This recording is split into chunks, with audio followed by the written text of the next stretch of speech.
Hello and नमस्कार। मैं Surendra Verma Bhatner IAS के ऑनलाइन प्लेटफॉर्म पर आप सबका हार्दिक स्वागत करता हूं। मोस्ट वेलकम, हार्दिक अभिनंदन। कैसे हैं आप सब?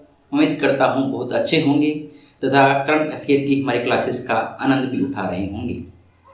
जून 2022 का करंट अफेयर हमारा चल रहा था।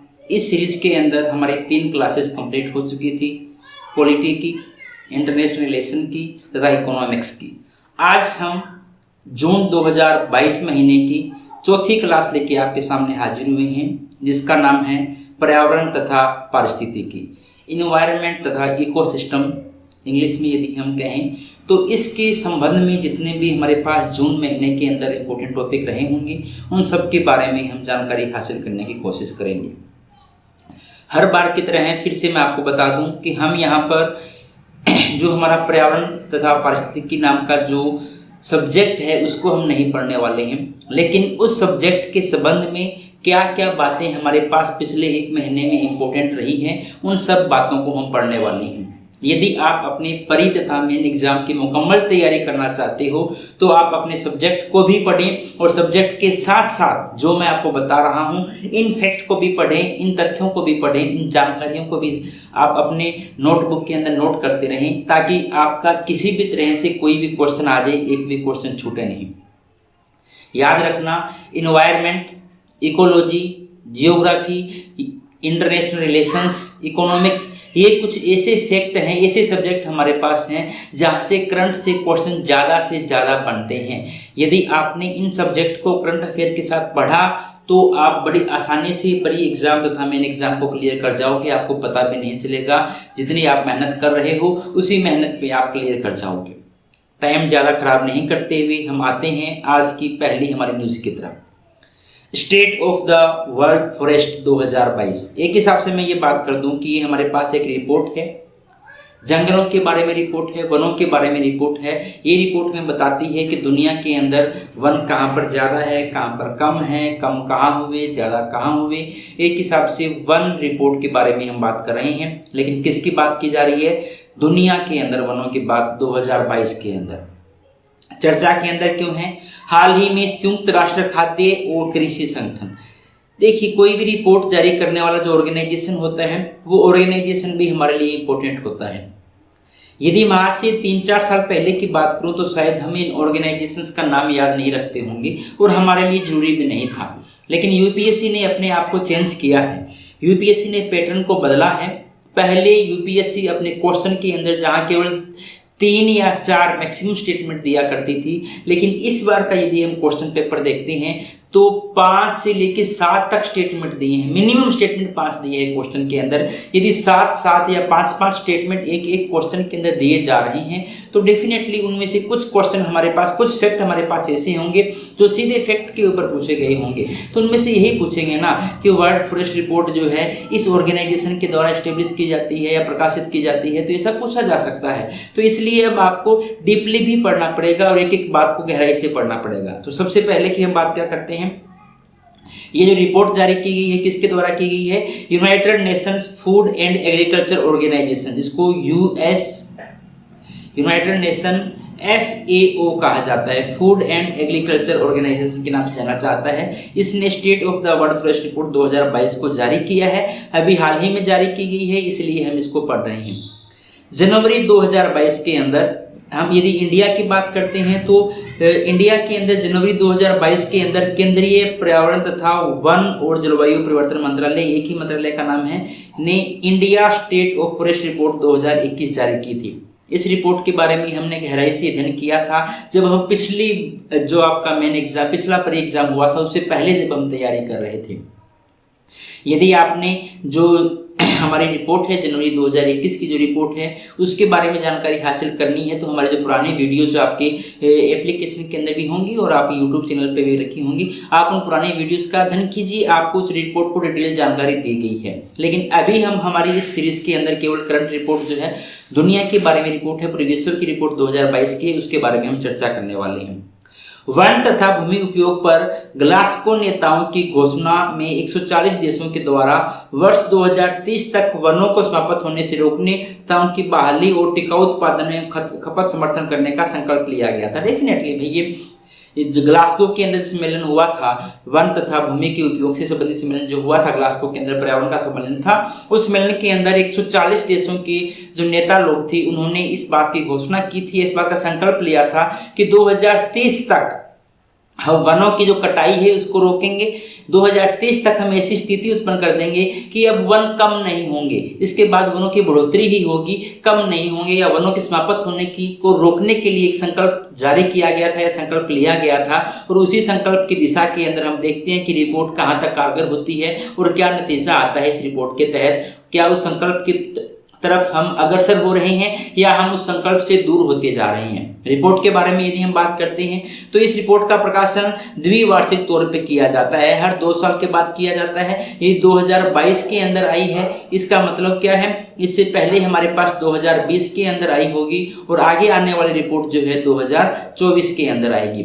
इसे व्यापक रूप से सेवन नहीं है भैया, से और वन अलग अलग है। इसी व्यापक रूप से वन पारिस्थितिकी तंत्र पर सबसे महत्वपूर्ण डेटा या स्टॉक के रूप में एक माना जाता है कि पूरे विश्व के अंदर यदि वन पारिस्थितिकी का सबसे बड़ा डाटा है हमारे पास, सबसे विश्वसनीय डाटा है, सबसे महत्वपूर्ण डाटा है, तो ये इसी रिपोर्ट को हम कह सकते हैं जो वर्ल्ड फॉरेस्ट रिपोर्ट हमारे पास होती है।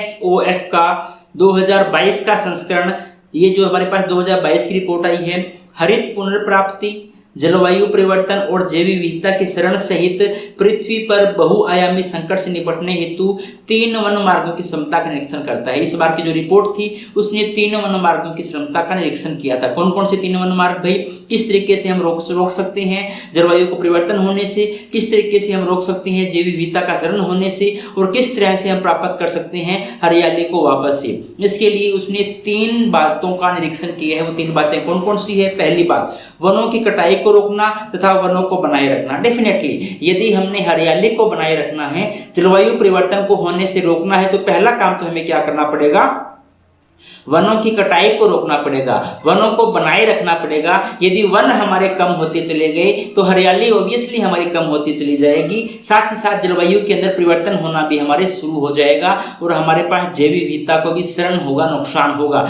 तो वनों की कटाई को रोकना पहला काम है। दूसरा, निम्नीकृत भूमि को बहाल करना तथा कृषि वानिकी का विस्तार करना। निम्नीकृत भूमि ऐसी भूमि जो बंजर भूमि है, जो अनुपजाऊ भूमि है या जहां पर कम खेती होती है, ऐसी भूमि को बहाल करना, मतलब वापस से ऐसी भूमि की इस तरह की उर्वरक उसमें पैदा डालना है, कुछ इस तरह की उसमें स्कीम अपनाना, तकनीक का उपयोग करना कि उस भूमि को उपजाऊ बनाया जा सके। साथ ही साथ कृषि वानिकी का विस्तार करना। जो कृषि है, कृषि के अंदर भी इस तरह की कृषि उपजाई जाए जो वनों को भी प्रोत्साहन करती है। जैसे आजकल आप देखते हो कि बहुत से एरिया ऐसे हैं जहाँ पर पेड़ वो लगाए जाते हैं, वन लगाए जा रहे हैं, बगीचे लगाए जा रहे हैं, बाग लगाए जा रहे हैं। बहुत सी जगह पर जो यूकेलिप्टस के पेड़ हो गए, खेजड़ी के पेड़ हो गए, पीपल के पेड़ हो गए, ये लगाए जा रहे हैं ताकि ये 10 साल, 15 साल, 20 साल के बाद ये हमारे पास अच्छी उनको उपज दे सकते हैं। और साथ ही साथ हम देखते हैं कि नीम के बाग, आम के बाग, बेर के बाग, खेजड़ी के बाग, हजारों तरीके के किस्म के बाग आजकल हम खेतों के अंदर देखने को मिलते हैं। लेकिन यही बात यदि मैं आज से 10-15 साल पहले की बात करूँ तो हमें कोई ही बाग नजर आता होगा, लेकिन आजकल हम जब बाजार में जाते हैं, खेतों में जाते हैं, तो हमें यदा कदा हर जगह कोई ना कोई बाग नजर आ ही जाता है। तो इसमें 2 बातें कही गई। पहला तो हमने जो निम्नीकृत भूमि है, कम उपजाऊ भूमि है, उसको बहाल करने की बात की गई है। दूसरा, कृषि के अंदर वनों के विस्तार करने की बात की गई है। चौथा, वनों का सतत उपयोग तथा हरित मूल्य श्रृंखला का निर्माण करना।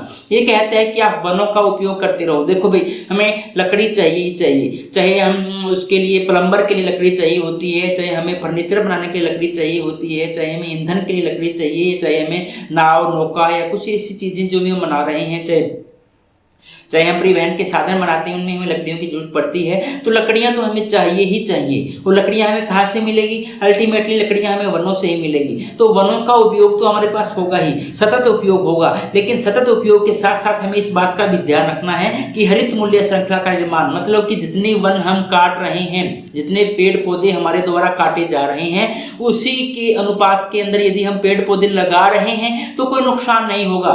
भी आपने एक पेड़ काटा होगा, उसकी एवज में आपने एक पौधा लगा दिया होगा, हो सकता है 2-4 साल के बाद वापस वो पौधा उतना बड़ा हो जाएगा और आपको उस पेड़ के लायक जितना पेड़ आपको पर्यावरण को फायदा देता था उतना फायदा वो पौधा भी दे रहा होगा, तो पर्यावरण को ज्यादा नुकसान नहीं होगा।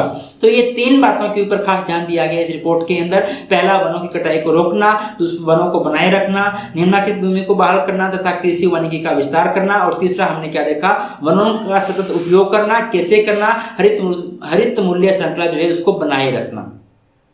अब रिपोर्ट की मुख्य विशेषताओं के बारे में हम यदि बात करते हैं तो सबसे पहले तो आपको पता है अभी पहली बात जो रिपोर्ट ने कही है वो क्या कहा है रिपोर्ट ने, वनों का क्षरण होता जा रहा है, वनों के अंदर कमी आती जा रही है।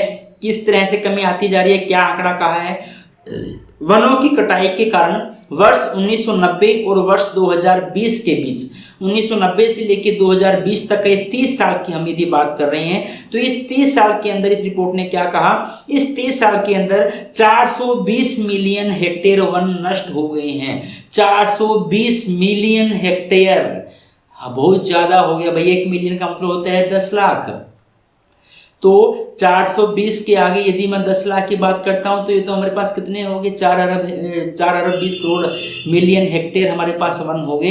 इतने ज्यादा वन हमारे पास क्या हो गए हैं, नष्ट हो गए हैं। हालांकि वन पृथ्वी के भौगोलिक क्षेत्र के 4.06 बिलियन हेक्टेयर क्षेत्र को कवर करते हैं, इतना नष्ट हो चुके हैं। उसके बावजूद भी यदि हम बात करते हैं तो आज के टाइम में हमारे पास जो वन है 4.06 बिलियन हेक्टेयर हमारे पास वन आज भी मौजूद हैं। हालांकि वनों की कटाई की दर में गिरावट आई है। ये कह रहे हैं कि 1990 से लेकर 2020 में लगातार वनों में कटाई आई, वनों के अंदर कमी आती गई है, लेकिन यदि हम पिछले कुछ सालों के अंदर देखें तो वनों की कटाई दर के अंदर कमी आई है। जितनी तेजी से वन पहले काटे जा रहे थे उतनी तेजी से अब नहीं काटे जा रहे हैं, थोड़ा सा उसके अंदर क्या है, कमी आई है। एक हिसाब से मैं कह सकता हूं कि वनों के प्रति लोगों के अंदर जागरूकता फैली है, इसलिए वनों की कटाई दर कुछ कम हुई है, वनों की कटाई दर के अंदर गिरावट आई है। लेकिन वर्ष 2015 और 2020 के मध्य हर वर्ष 10 मिलियन वन नष्ट हुए हैं। कमी तो आई है लेकिन कमी इतनी भी नहीं है कि हम मान लें कि हाँ हमने बहुत बड़ा तीर मार लिया हो। 2015 से 2020 से तो लेटेस्ट डाटा, हम पिछले 5 सालों की बात कर रहे हैं, पिछले 5 सालों की भी हम बात करें तो हर साल 10 मिलियन हेक्टेयर वन, बहुत ज्यादा हो गया भाई, 10 मिलियन हेक्टेयर वन हमारे पास क्या हुए हैं, नष्ट हुए हैं हर साल। वर्ष 2016 से वर्ष 2050 के बीच ही हम अनुमान कर रहे हैं। वर्ष 2016 से 2050 के बीच अकेले उष्णकटिबंधीय वन में अनुमानित 289 मिलियन हेक्टेयर वनों की कटाई की जाएगी। ये अनुमान है कि यदि हम आगे आने वाले 35 सालों की यदि हम बात कर रहे हैं तो 35 सालों के अंदर 289 मिलियन हेक्टेयर वन, अकेले कौन से भी, सभी वनों की हम बात नहीं कर रहे हैं, केवल और केवल उष्णकटिबंधीय वनों की हम बात कर रहे हैं, केवल और केवल उसी उष्णकटिबंधीय वन 290 लगभग मान लेते हैं, 290 मिलियन हेक्टेयर वन काट दिए जाएंगे। और यदि अतिरिक्त कार्यवाही नहीं की गई तो इसके परिणाम स्वरूप 169 गीगाटन कार्बन डाइऑक्साइड के बराबर का जो उत्सर्जन है वो इससे क्या होगा, उत्सर्जन होगा।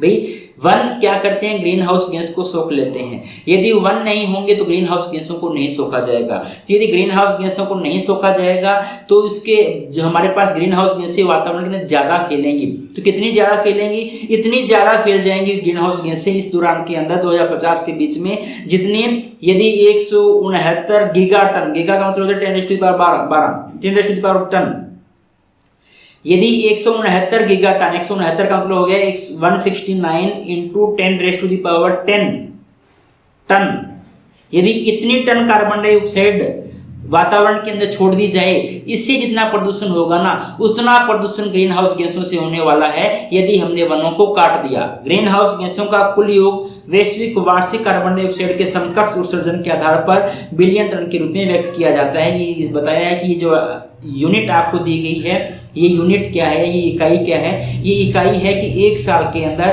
कार्बन डाइऑक्साइड के द्वारा कितना उत्सर्जन, एक साल के अंदर कार्बन डाइऑक्साइड कितना नुकसान हमारे लिए करती है, उतना ही नुकसान कितनी ग्रीन हाउस गैस के द्वारा किया जाएगा, उन दोनों इकाइयों को समान रख दिया जाता है तो उसे कहा जाता है कार्बन डाइऑक्साइड समकक्ष उत्सर्जन। मतलब कि एक कार्बन डाइऑक्साइड जितना नुकसान करती उतना ही नुकसान हमारे पास कौन कर रही है, ग्रीन हाउस गैसेस कर रही है। तो पहली रिपोर्ट क्या कह गई है, वनों के अंदर लगातार कमी आ रही है।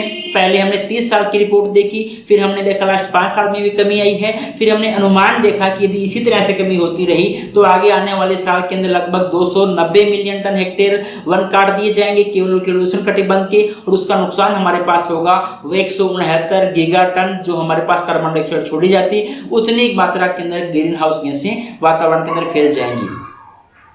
ग्रीन संक्रामक रोगों के अंदर वृद्धि, 250 उभरते हुए संक्रामक रोगों में से 50% वनों से जुड़े हुए हैं। भाई जो संक्रामक रोग है ना, मोस्टली संक्रामक रोग हैं वो पहले हमारे पास होते हैं जीव जंतुओं के अंदर, जो वन्य प्राणी हैं उनके अंदर होते हैं। वन्य प्राणियों से होते होते होते होते वो रोग कहाँ आ जाते हैं भाई, इंसानों तक आ जाते हैं, और इंसानों के पास आने के बाद वो हमारे लिए नुकसानदायक हो जाते हैं। तो लगभग जितने हमारे पास संक्रामक रोग हो रहे हैं आज के दिनों के अंदर, उनमें 15% हमारे पास संक्रामक रोग ऐसे हैं जो डायरेक्टली या इनडायरेक्टली किसी न किसी रूप से वनों से जुड़ी हुई हैं। उदाहरण के लिए चाहे हम कोविड-19 का एग्जाम्पल ले लें तो कोविड-19 भी पहले कहाँ पाया गया, तभी चमगादड़ों के अंदर पाया गया या वन्य जानवरों के अंदर, ऊंटों के अंदर पाया गया। आपने रिसर्च के अंदर देखा होगा। ड्रग रेसिस्टेंट इन्फेक्शन की बात करें, जिका वायरस की बात करें, निपा वायरस की बात करें, एड्स की बात करें, सभी के सभी जितने भी हमारे पास संक्रामक रोग हैं ये मोस्टली कहाँ से पाए जाते हैं भी, वनों के अंदर पाए जाते हैं। यदि वनों की कटाई होती गई तो इंसानों का वन्य जीवों के साथ संपर्क ज्यादा होगा। यदि इंसान तथा वन्य जीव ज्यादा संपर्क के अंदर आएंगे तो ज्यादा संपर्क में आने से इनके अंदर संक्रामक रोग फैलने की संभावनाएं भी क्या होती जाएगी, प्रबल होती जाएगी। 1960 के बाद से रिपोर्ट की गई 30% नई बीमारियां हेतु वनों की कटाई तथा भूमि उपयोग परिवर्तन के लिए जिम्मेदार ठहराया गया है।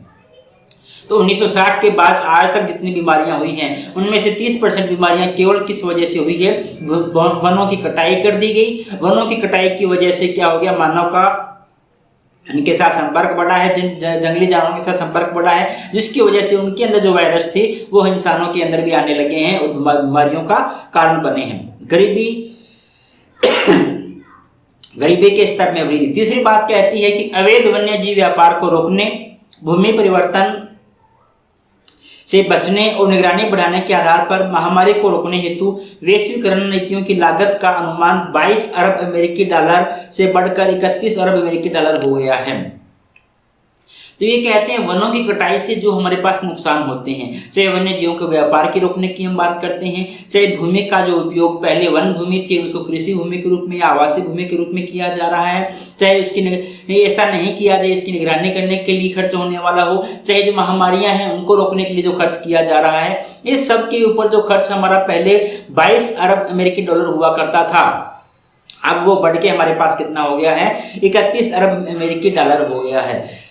कोविड-19 के बाद लगभग 124 मिलियन से अधिक लोग अत्यधिक गरीबी से ग्रस्त हो गए हैं। दूसरी तरफ यदि हम कोविड-19 की बात करते हैं तो कोविड-19 के बाद हमने देखा है कि जो हमारी अर्थव्यवस्था है वो एक तरह से झकझोर दी गई है, बिल्कुल ही हमारी डामाडोल हो गई है अर्थव्यवस्था। और ऐसी अर्थव्यवस्था के अंदर लगभग 124 मिलियन से अधिक लोग ऐसे हैं जिनका अपना रोजगार छिन चुका है, जो बिल्कुल ही आज के इसी टाइम में हो गया, जो गरीबी रेखा से नीचे जीवन व्यतीत करने पे अपना गुजारा कर रहे हैं। और महामारी के दौरान कुछ देशों में लकड़ी आधारित ईंधन जैसे कि जलाऊ लकड़ी का कोयला इत्यादि के उपयोग के अंदर वृद्धि हुई है, जिसके हमें दीर्घकालीन प्रभाव देखने को मिल रहे हैं।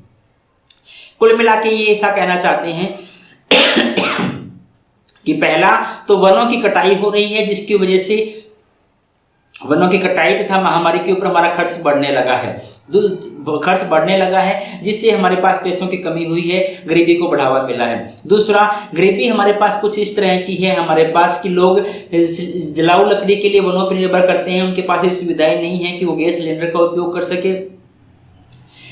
कोयले के लिए, लकड़ी के कोयले के लिए वनों के ऊपर निर्भर करते हैं, अपनी हर छोटी छोटी जरूरतों के लिए वनों के ऊपर निर्भर करते हैं। साथ ही साथ यदि वो खेती करना चाहते हैं तो वन भूमि को साफ करके खेती कर रहे हैं। तो जहाँ जहाँ पर ज़्यादा गरीबी है, गरीबी की वजह से भी वनों का कटाव किया जा रहा है, वनों को काटा जा रहा है। ये भी इस रिपोर्ट के अंदर क्या किया गया है, को वर्णन किया गया है। तो गरीबी स्तर के अंदर वृद्धि भी वनों की कटाई का एक रीजन हमारे पास बनता है।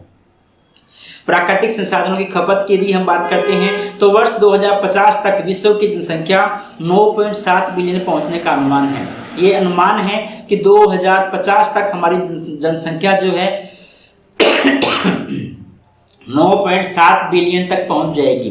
यदि हमारी जनसंख्या बढ़ेगी तो जनसंख्या के रहने के लिए हमारे पास आवासीय भूमि की भी जरूरत पड़ेगी। आवासीय भूमि की यदि जरूरत पड़ेगी तो हमें जंगलों को कटाई करनी पड़ेगी। भाई हम कहाँ रहेंगे? हमारे पास ऑप्शन एक ही, तो या तो हम खेती जिस जमीन के ऊपर कर रहे हैं वहां पर रहें। यदि हम खेती वाली जमीन को नहीं छोड़ना चाहते तो जहाँ पर वन है, पेड़ पौधे हैं, जंगल हमारे पास है, उनकी हम कटाई करें और वहां पे रहना शुरू करें। हमारे पास दो ही तो ऑप्शन है, तीसरा ऑप्शन हमारे पास है क्या? तो खेती करना तो हम छोड़ नहीं सकते। जैसे जैसे जनसंख्या के अंदर वृद्धि होगी वैसे वैसे हमें अनाज की भी ज़्यादा जरूरत पड़ेगी, खाद्य पदार्थों की ज़्यादा जरूरत पड़ेगी, कृषि के जो उत्पाद है उनकी ज़्यादा जरूरत पड़ेगी। इसलिए कृषि भूमि को तो हम नष्ट नहीं कर सकते, तो हमें नष्ट क्या करना पड़ेगा? वनों को नष्ट करना पड़ेगा।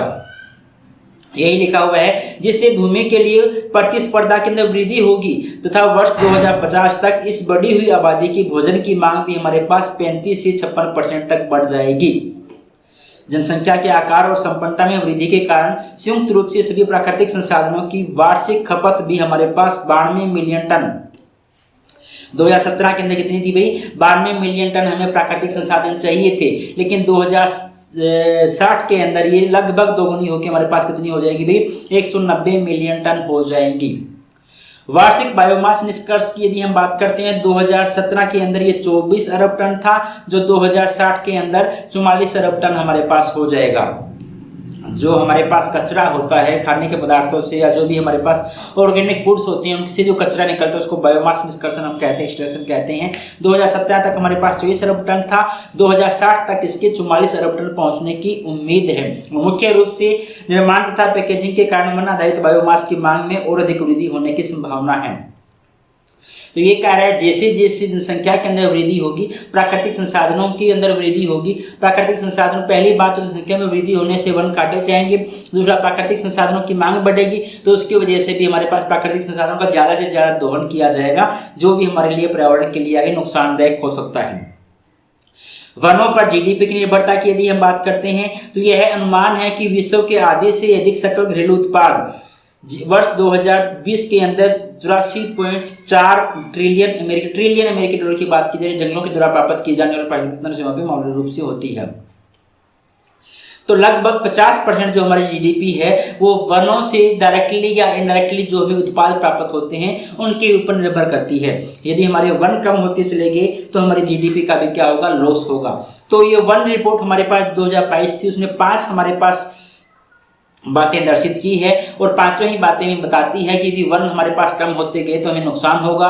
पहले ने बताया वनों का नुकसान हमारे पास कैसे हो रहा है, दूसरी ने बताया संक्रामक रोगों में वृद्धि कैसे हो रही है, तीसरी ने बताया गरीबी का स्तर में वृद्धि हुई है जिससे वनों को नुकसान हो रहा है, प्राकृतिक संसाधनों में खपत होने लगी है और लास्ट में उन्होंने क्या बताया भाई? वनों का जीडीपी पर भी क्या पड़ेगा भाई? नेगेटिव नुकसान पड़ेगा यदि वन हमारे क्या हो गए? कमजोर हो गए, क्योंकि 2020 के अंदर 84.4 ट्रिलियन अमेरिकी डॉलर जो हमारे पास जीडीपी थी वो किसके तहत आई थी? वनों के तहत आई थी। पारिस्थितिकी तंत्र सेवाएं मानव जीवन को संभव बनाती है, इनमें क्या क्या शामिल है? पारिस्थितिकी तंत्र हमें जो जो सेवाएं देती हैं या वनों से हमें जो जो सेवाएं मिलती हैं वो सेवाएं मानव के जीवन को आसान बनाती है, सुलभ बनाती है, संभव बनाती है। यदि पारिस्थितिकी के द्वारा या पर्यावरण के द्वारा मिलने वाली सेवाएं हमारे पास नहीं होती तो शायद इंसान क्या किसी भी प्राणी का जीवित रह पाना संभव नहीं था। पर्यावरण के द्वारा या वनों के द्वारा हम कौन कौन सी सेवाएं लेते हैं उनके बारे में थोड़ी सी जानकारी हासिल करते हैं। पहली, पौष्टिक भोजन प्रदान करना। भाई वन है तो पौष्टिक भोजन हमें मिल रहा है, वन नहीं होंगे तो हमें भोजन नहीं मिलेगा। स्वच्छ पानी प्रदान करना। आज थोड़ी तबीयत खराब है, गला जाम है, जुकाम हो रखा है। एक हिसाब से वायरल जो आजकल फैला हुआ है उसका प्रभाव मेरे गले में भी आपको दिखाई दे रहा होगा, तो थोड़ा सा बेयर करना। बीच बीच में खांसी आ रही है तो थोड़ा सा बेयर करना भाई। ये तो हमारे हाथ में नहीं है, हालांकि मैंने मुंह के अंदर गोली रखी हुई है ताकि खांसी कम से कम आए, फिर भी कहीं ना कहीं बीच बीच में आती रहेगी खांसी, तो इसको बेयर करना, हम कुछ नहीं कर सकते इसके बारे में। इन जो ऑब्स्ट्रक्शंस हमारे सामने आते हैं इनको इग्नोर करना है हमें और हमें आगे बढ़ते जाना है, हमारी तैयारी को मुकम्मल करते जाना है। तो दूसरा पॉइंट हम बात कर रहे थे स्वच्छ पानी प्रदान करना। तो पानी स्वच्छ हमें कैसे प्रदान किया जाता है भी? हम जहाँ पर वन ज़्यादा होंगे वहाँ पर वेपोराइजेशन ज़्यादा होगा, वाष्पोत्सर्जन ज़्यादा होगा। यदि वाष्पोत्सर्जन ज़्यादा है तो बादल ज़्यादा बनेंगे, बादल ज़्यादा बनेंगे तो वर्षा ज़्यादा होगी, वर्षा ज़्यादा होगी तो हमें स्वच्छ पीने का पानी ज़्यादा प्रदान होगा। रोगों को नियंत्रित करना, भाई वन यदि ज़्यादा होंगे तो मैंने जैसे भी बताया कि वन्य जीवों का मानव के साथ संपर्क नहीं होगा, और यदि वन्य जीवों का मानव के साथ संपर्क नहीं होगा तो हमें जो वनों के द्वारा जो फैलने वाली जेनेसिस बीमारियां जो है वो हमें नहीं होंगी। जलवायु को नियंत्रण करना, डेफिनेटली वन हमारे जलवायु परिवर्तन को नियंत्रित करते हैं। फसलों के परागण का समर्थन करना, फसलों का जो परागण होता है, परागण आप जानते हो कि जो परागकण है उनका एक फूल से दूसरी फूल के ऊपर जाना, जिसकी वजह से इनमें वो होता है निषेचन होता है, परिणाम स्वरूप क्या बनते हैं, भी बीज बनते हैं हमारे सामने। तो जो परागण है उसको भी प्रोत्साहित करते हैं वन। कैसे करते हैं भी, वनों के अंदर ऐसे हजारों प्रकार के हमारे पास पशु पक्षी पाए जाते हैं, कीड़े मकोड़े पाए जाते हैं, कीट पाए जाते हैं, तितलियां पाए जाते हैं, भौरे पाए जाते हैं। जब हमारे पास ये फसलों के ऊपर बैठते हैं तो ये अपने साथ परागणों को ले जाते हैं, ये आपने थ्योरी पढ़ी होंगी। दूसरा हमारे पास क्या है, मिट्टी के निर्माण का समर्थन करना। डेफिनेटली जहाँ पर ज़्यादा वन हमारे पास होंगे, मिट्टी को रोक के रखेंगे तो मिट्टी हमारे पास उपजाऊ बनती चली जाएगी। और वन मनोरंजन, सांस्कृतिक तथा आध्यात्मिक लाभ प्रदान करना, ये तो आप जानते हो कि वनों का मनोरंजन में भी काफी इंपॉर्टेंट रोल है। साथ ही साथ सांस्कृतिक तथा आध्यात्मिक लाभ भी वनों से होता है। बहुत से हमारे पास ऐसे पेड़ हैं जिनकी पूजा की जाती है। अलग अलग संस्कृतियों के अंदर अलग अलग पेड़ों को हमारे पास क्या माना जाता है, वंदनीय माना जाता है, पूजनीय माना जाता है। तो वनों के द्वारा ये कुछ एक मैंने सेवाएं बताई हैं, ये सेवाएं दी जाती है वनों के द्वारा हमें। यदि वन हमें इस तरह की सेवाएं नहीं देते तो शायद हमारा जीवन ही असंभव हो जाता। भोजन के बिना, पानी के बिना, अच्छी प्राणवायु के बिना हम कैसे जी पाते, पॉसिबल ही नहीं था। अब हम चर्चा करते हैं कि जो वनों की दिनों दिन कटाई होती जा रही है, जो कमी होती जा रही है, इसको रोकने के लिए सुझाव क्या क्या दिए जा सकते हैं। तो पहले सुझाव दिया गया है संरक्षण, बहाली तथा कृषि वानिकी। वन संरक्षण जैसे कि अवैध वन्यजीव व्यापार को रोकना, भूमि उपयोग में परिवर्तन को बचाना। यदि हम वनों का संरक्षण करें, जो अवैध तरीके से वनों को काटा जा रहा है, अवैध तरीके से वन्यजीवों का व्यापार किया जा रहा है तथा अवैध तरीके से वनों को काट के भूमि का रूपांतरण किया जा रहा है कृषि भूमि के अंदर, उसको हमें बचाना होगा। भविष्य में आने वाली महामारी तथा लागत नुकसान का एक अंश है जो कि वास्तविक महामारी का कारण होगा। यदि हम वनों की कमी को बचा सकते हैं तो हो सकता है हम आगे भविष्य के अंदर होने वाली महामारियों से हम हमारे जो आगे आने वाली पीढ़ियां हैं उनको बचा पाए। लेकिन यदि हम ऐसा करने में नाकामयाब होते हैं तो हमें कोविड महामारी से भी बड़ी आपदा भविष्य के अंदर देखने को मिल सकती है। कृषि वानिकी में जैव विविधता, खाद्य सुरक्षा तथा यहाँ तक कि फसल उत्पादन को बढ़ावा देने की विशेष संभावनाएं हैं। यदि हम खेती के अंदर वनों को शामिल करते हैं या वनों की खेती हम करते हैं तो इससे हमारे पास जैव विविधता भी बनी रहेगी। खाद्य सुरक्षा, क्योंकि अगर मान लो आम का पेड़ आपने लगाया, आम का बाग यदि आपने लगाया तो आपको भोजन ही तो दे रहा है, किन्नों का बाग लगाया तो आपको भोजन ही दे रहा है, खाद्य सुरक्षा भी आपको देगा तथा ये आपको फसल के उत्पादन के अंदर भी बढ़ावा देगा। तो ये आपके पास एक सुझाव है कि ये आप करके वनों का संरक्षण करने से, वनों का शरण होने से आप रोक सकते हैं। दूसरा, सतत उपयोग। वन उत्पादों को शामिल करने वाली आपूर्ति श्रृंखला सतत विकास को वास्तविकता प्रदान करने का एक तरीका है। विशेष रूप से दुनिया की आबादी 2060 तक दोगुनी होने का अनुमान है, जिसके तहत प्राकृतिक संसाधनों की मांग भी दोगुनी हो जाएगी। ये तो हम अभी पढ़ चुके हैं। मैंने कहा कि यदि आपने वनों का सतत उपयोग करना है, वनों का यदि लगातार आप उपयोग करना चाहते हो तो आपको इस बात को सुनिश्चित करना होगा कि अगर एक पेड़ आप काटते हो तो कम से कम एक पेड़ तो लगाओ ही लगाओ। वैसे तो कंटिन्यूटी बनाए रखने के लिए और भविष्य की सुरक्षा के लिए हमें एक पेड़ को काट के 2 पेड़ लगाना चाहिए, लेकिन कम से कम एक पेड़ को काट के 1 पेड़ भी यदि हम लगाते हैं तो कंटिन्यूटी बनी रहेगी। हमें पारिस्थितिकी का उतना नुकसान देखने को नहीं मिलेगा जितना सोचा जा रहा है या जितना हम अनुमानों के तहत अनुमान कर पा रहे हैं। वित्त पोषण का मतलब क्या है? वित्त पोषण में भारी वृद्धि के लिए विशेष रूप से 2030 तक 3 गुना वृद्धि की आवश्यकता है। उदाहरण के लिए वनों की स्थापना तथा रखरखाव के लिए 2050 तक प्रत्येक वर्ष वनों के रखरखाव के लिए जो हमारे पास पैसा खर्च किया जा रहा है उसको बढ़ाने की जरूरत है। ये कहते हैं कि 2030 तक आप जितना आज खर्च कर रहे हो 2022 के अंदर, 2030 तक उसे कितना कर दो भाई, 3 गुना कर दो। और 2050 तक आपको प्रत्येक वर्ष कम से कम 203 बिलियन अमेरिकी डॉलर खर्च करना पड़ेगा यदि वनों को आपने ठीक ठाक रखना है। स्थानीय निर्माता द्वारा संगठनों का समर्थन। छोटे समुदायों तथा स्वदेशी मूल्यों को अपने वनों का निरंतर प्रबंधन जारी रखने के लिए स्थानीय उत्पादक संगठनों का समर्थन करने के साथ साथ भूमि स्वामित्व अधिकारों की रक्षा करना भी महत्वपूर्ण है।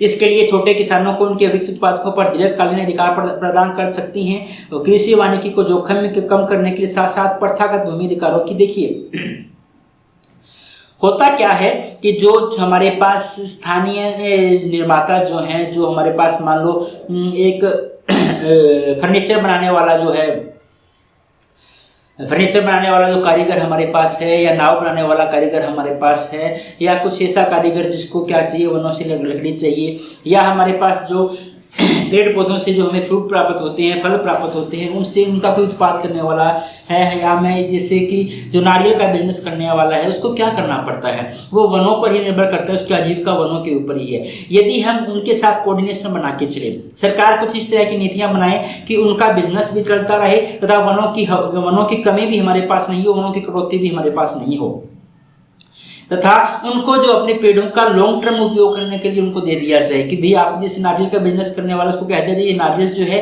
इसका रख रखाव भी आप करोगे तो इतने टाइम तक आपको ये नारियल का पेड़ दिया जाता है, और इसका दीर्घकाल में 5 साल 10 साल 15 साल तक आपको नारियल का पेड़ अलॉट कर दिया जाता है, आप इसका रख रखाव करो, दिक्कत क्या है। तो उसका बिजनेस भी चलता रहेगा और साथ ही साथ हमारे पास उस पेड़ का रख रखाव भी होता रहेगा। तो इस तरह की हमारे पास कुछ नीतियां बनानी होंगी। इसके लिए सरकार को तथा निजी संगठनों को तथा जो भी हमारे पास एनजीओ वगैरह है सबको साथ आना होगा। उसके बाद हमें क्या करना होगा, एकजुट होकर हमें काम करना होगा। तो इनमें कुछ एक सुझाव दिए गए हैं जिनके तहत वनों की कमी को रोका जा सकता है।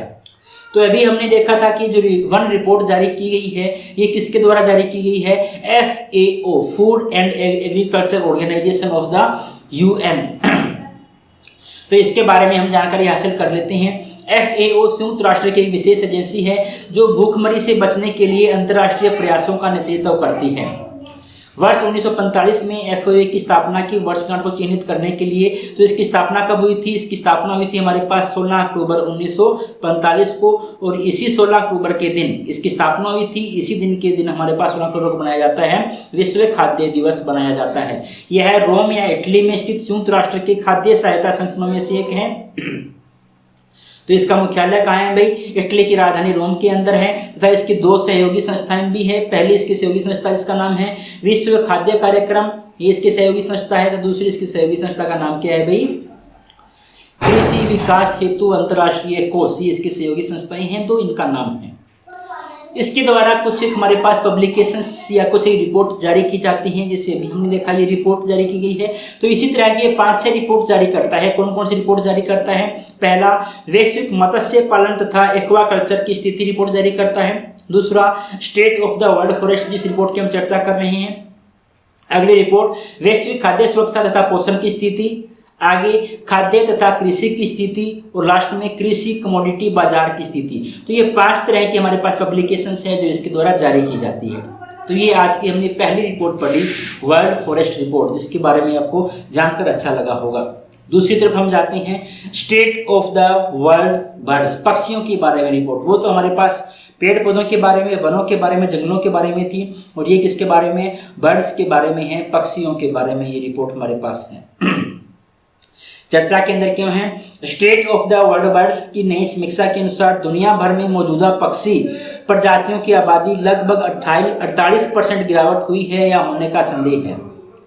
तो हाल ही के अंदर 2022 के अंदर जो पक्षियों की हमारे पास विश्व की रिपोर्ट आई है, विश्व पक्षी रिपोर्ट स्थिति के बारे में हम बात करें तो ये जाना गया है, इस रिपोर्ट के अंदर संदेह किया गया है, शक पैदा किया गया है कि 2022 के अंदर पक्षियों की हमारे पास कुल जितनी प्रजातियां विद्यमान थी उनमें 48% प्रजातियों में गिरावट आई है।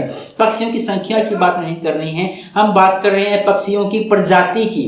पक्षियों की प्रजाति की जो आबादी है उसके अंदर हमारे पास कितनी कमी आई है भाई, 48% कमी आई है। ये जो रिपोर्ट है ये पर्यावरण संसाधनों की वार्षिक समीक्षा रिपोर्ट है। पिछली जो रिपोर्ट हमने देखी वो द्विवार्षिक रिपोर्ट थी, हर 2 साल के बाद आती है, लेकिन जो पक्षी रिपोर्ट की हम बात कर रहे हैं ये हर साल हमारे पास आती है। क्योंकि पक्षी अत्यधिक दृश्यमान तथा पर्यावरणीय स्वास्थ्य के प्रति संवेदनशील संकेतक होते हैं, अतः इनका नुकसान जैव विविधता के व्यापक नुकसान तथा मानव स्वास्थ्य के कल्याण हेतु खतरे का संकेत देता है। जो पक्षी हमारे पास होते हैं, कीट पतंगे हमारे पास होते हैं, ये या जानवर जो हमारे पास होते हैं पर्यावरण के प्रति अत्यधिक संवेदनशील होते हैं।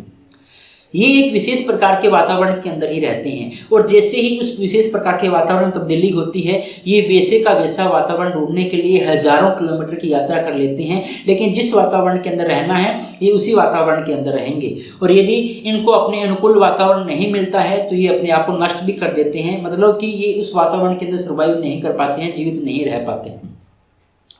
तो जो पक्षी हमारे पास होते हैं ये पर्यावरण के प्रति अत्यधिक संवेदनशील होते हैं, इसलिए इनको पर्यावरण का संकेतक भी माना जाता है। यदि कोई पक्षी एक स्थान से दूसरे स्थान पर जा रहा है तो इसका मतलब है कि अब जिस स्थान पर वो पक्षी पहले रह रहा था वो स्थान या उस स्थान का वातावरण अब उसके रहने लायक नहीं रह गया है, इसलिए वह पक्षी अब उस स्थान को छोड़ के दूसरे स्थान पर जाने के लिए विवश हो गया है, मजबूर हो गया है। तो पर्यावरण के संकेतक के रूप में जाना जा रहा है। और यदि 48% पक्षियों की प्रजातियों में गिरावट आई है तो इसका मतलब क्या है, पर्यावरण का जो बैलेंस है वो बहुत ज़्यादा बिगड़ चुका है। वो इतना बिगड़ा हुआ बैलेंस यदि पक्षियों को नुकसान कर सकता है तो मानव के स्वास्थ्य के लिए, मानव के कल्याण के लिए भी खतरे की घंटी है। इस बात के लिए भी हमें जागरूक रहना चाहिए। इसीलिए पक्षियों की गणना की जाती है। पक्षियों की जो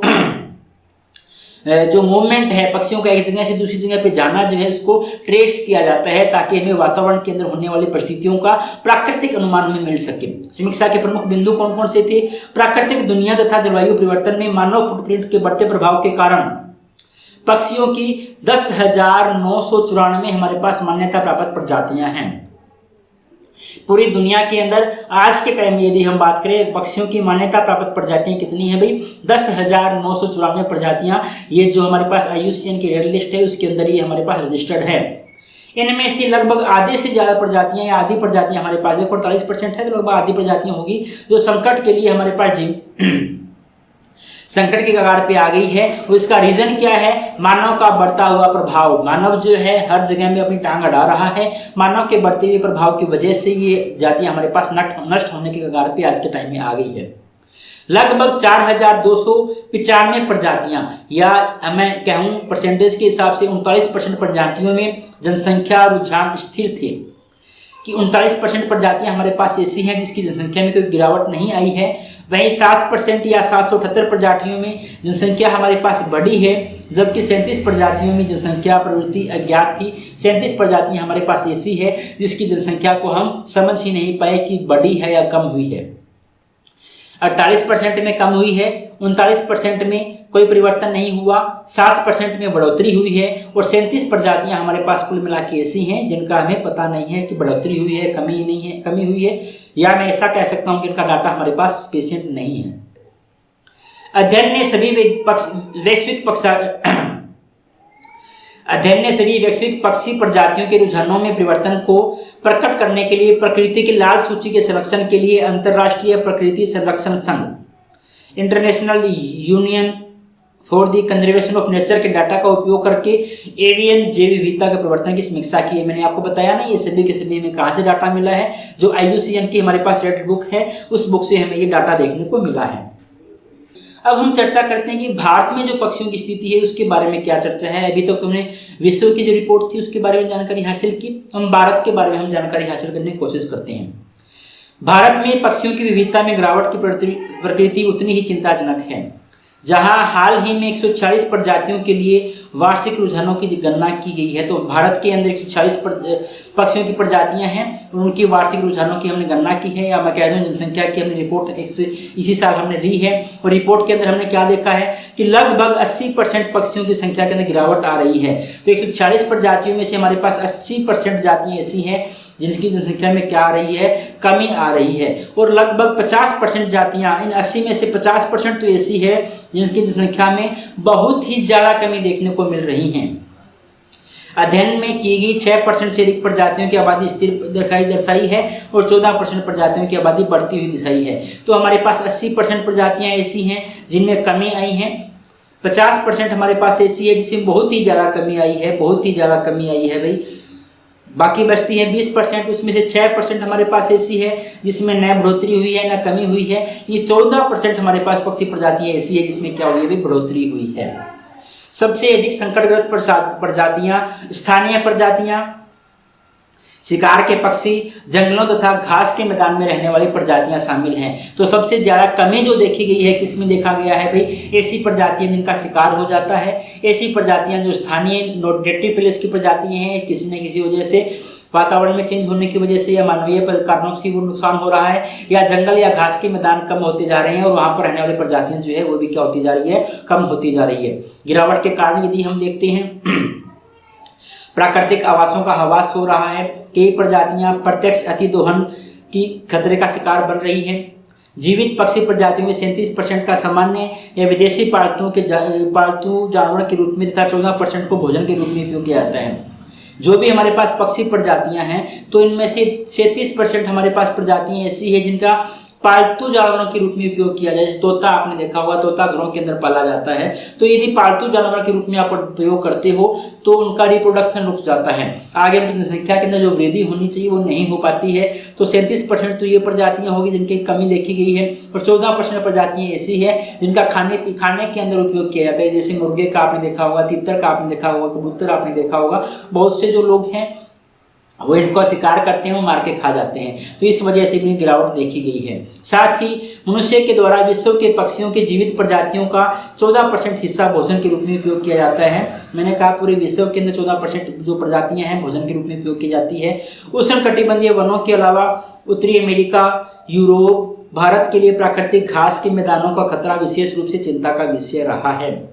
तो उष्णकटिबंधीय वनों के अंदर तो हमने देखा कि बहुत ज़्यादा कमी आ रही है, और ये कमी इसी तरह से जारी रही तो अगले 35 साल के अंदर 2060 तक अभी हमने देखा है ना कि 290 मिलियन हेक्टेयर कमी आ जाएगी हमारे पास। यदि उष्णकटिबंधीय वनों के अंदर कमी आएगी तो हमारे रहने वाले पक्षी भी हमारे पास कम होते जाएंगे।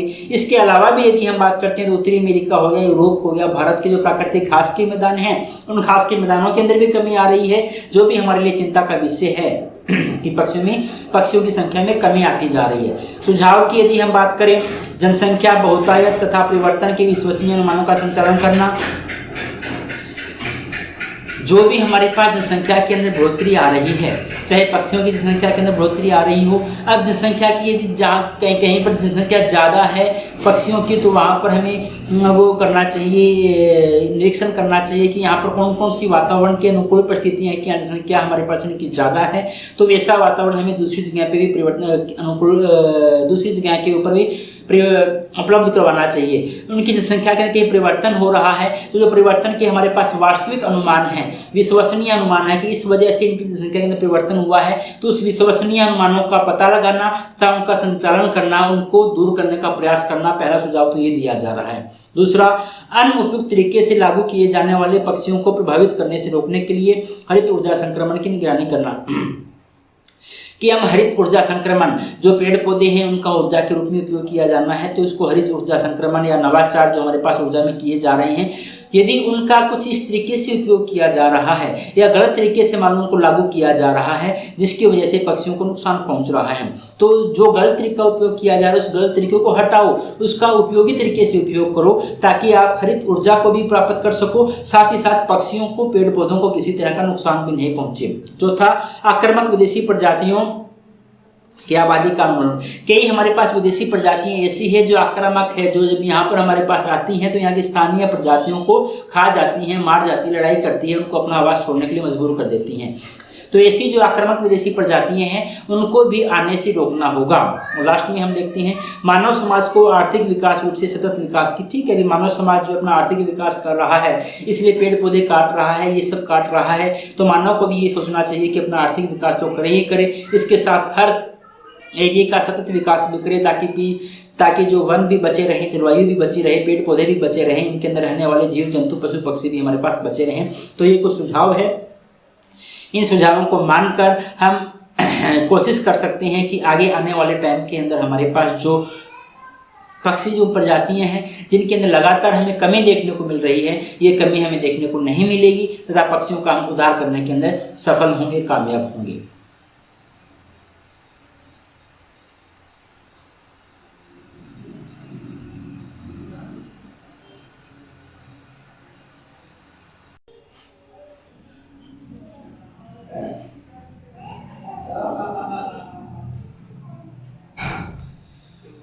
हाँ, तो अब अपने चलते हैं अगली न्यूज़ की तरफ।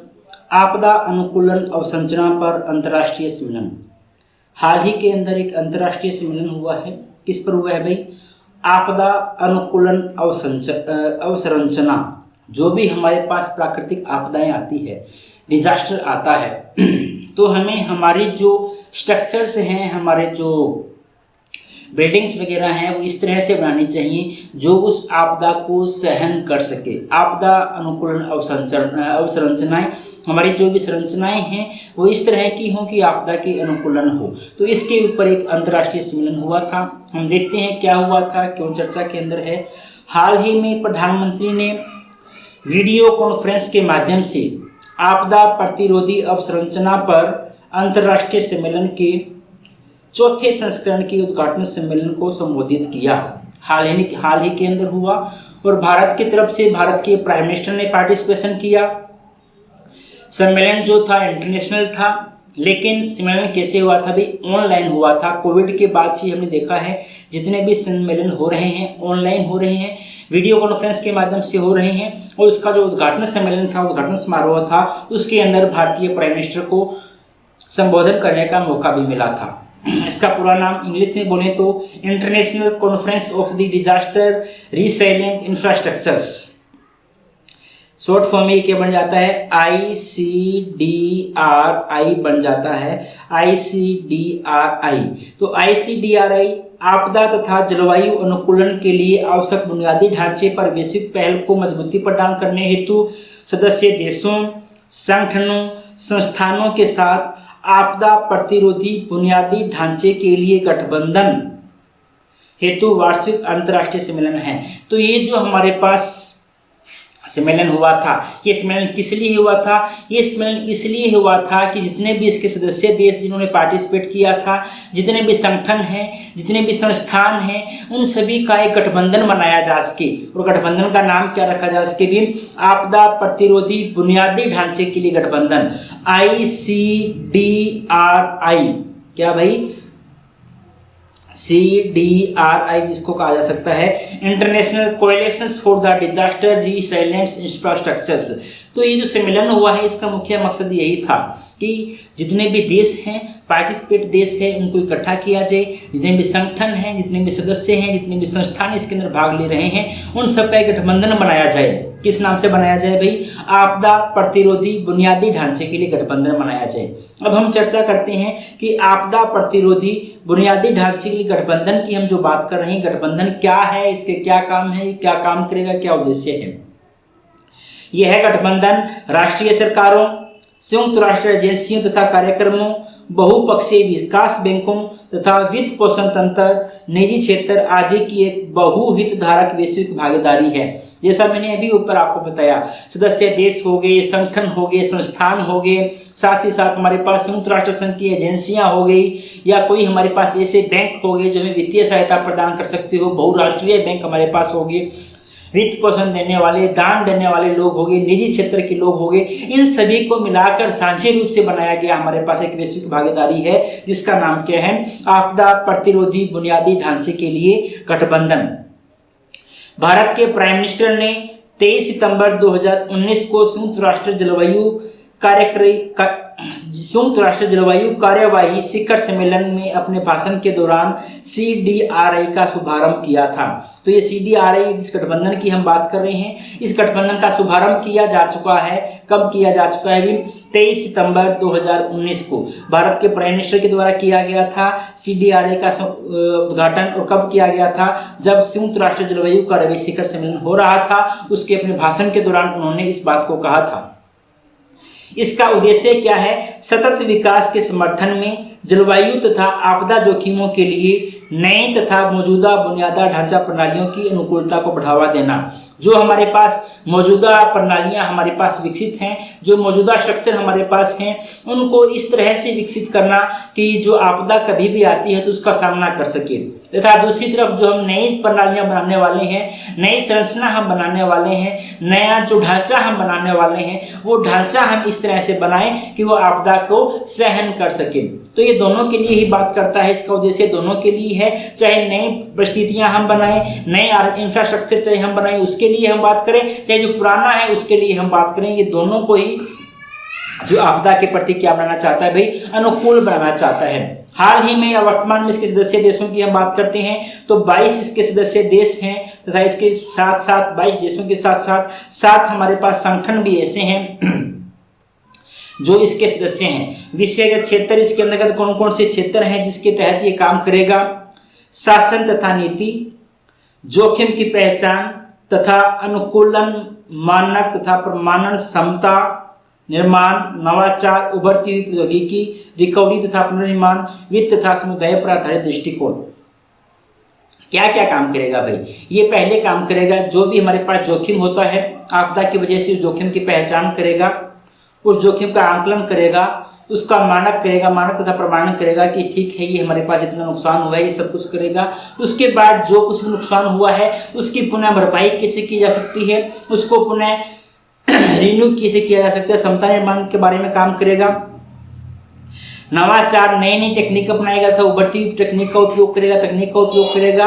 जो रिकवरी हो चुकी है, जो हमारे पास नुकसान हो चुका है उसकी रिकवरी कैसे की जाए, उसका पुनर्निर्माण कैसे किया जाए उसके बारे में काम करेगा।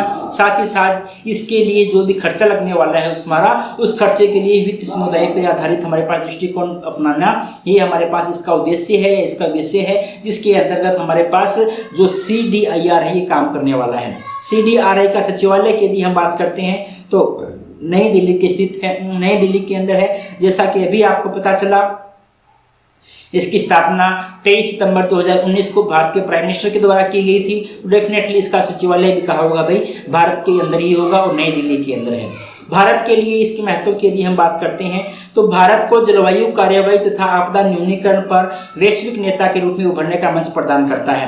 यदि ये जो संगठन है CDRI ये कामयाब होता है तो ये आपदा प्रबंधन के मामले के अंदर, जलवायु परिवर्तन के मामले के अंदर भारत को एक विश्व स्तर का नेता बनने के लिए एक प्लेटफॉर्म प्रदान करता है, एक नेता बनने का मंच प्रदान करता है। CDI भारत की सॉफ्ट पावर को बढ़ाता है। भी सॉफ्ट पावर का मतलब होता है कि आप कुछ अच्छे काम के लिए अपने पावर को यूज कर रहे हो, और दूसरी आपकी हार्ड पावर होता है कि आप डिजास्टर या आप उसके लिए भाई डिस्ट्रक्शंस के लिए अपनी पावर को यूज कर रहे हो, अपनी सेना की ताकत को बढ़ा रहे हो, तो अच्छे काम के लिए थोड़ी बढ़ा रहे हो, ठीक है। जबकि यदि आप ऐसा काम कर रहे हो जिससे लोगों की सहायता की जा सके तो इसे कहते हैं सॉफ्ट पावर।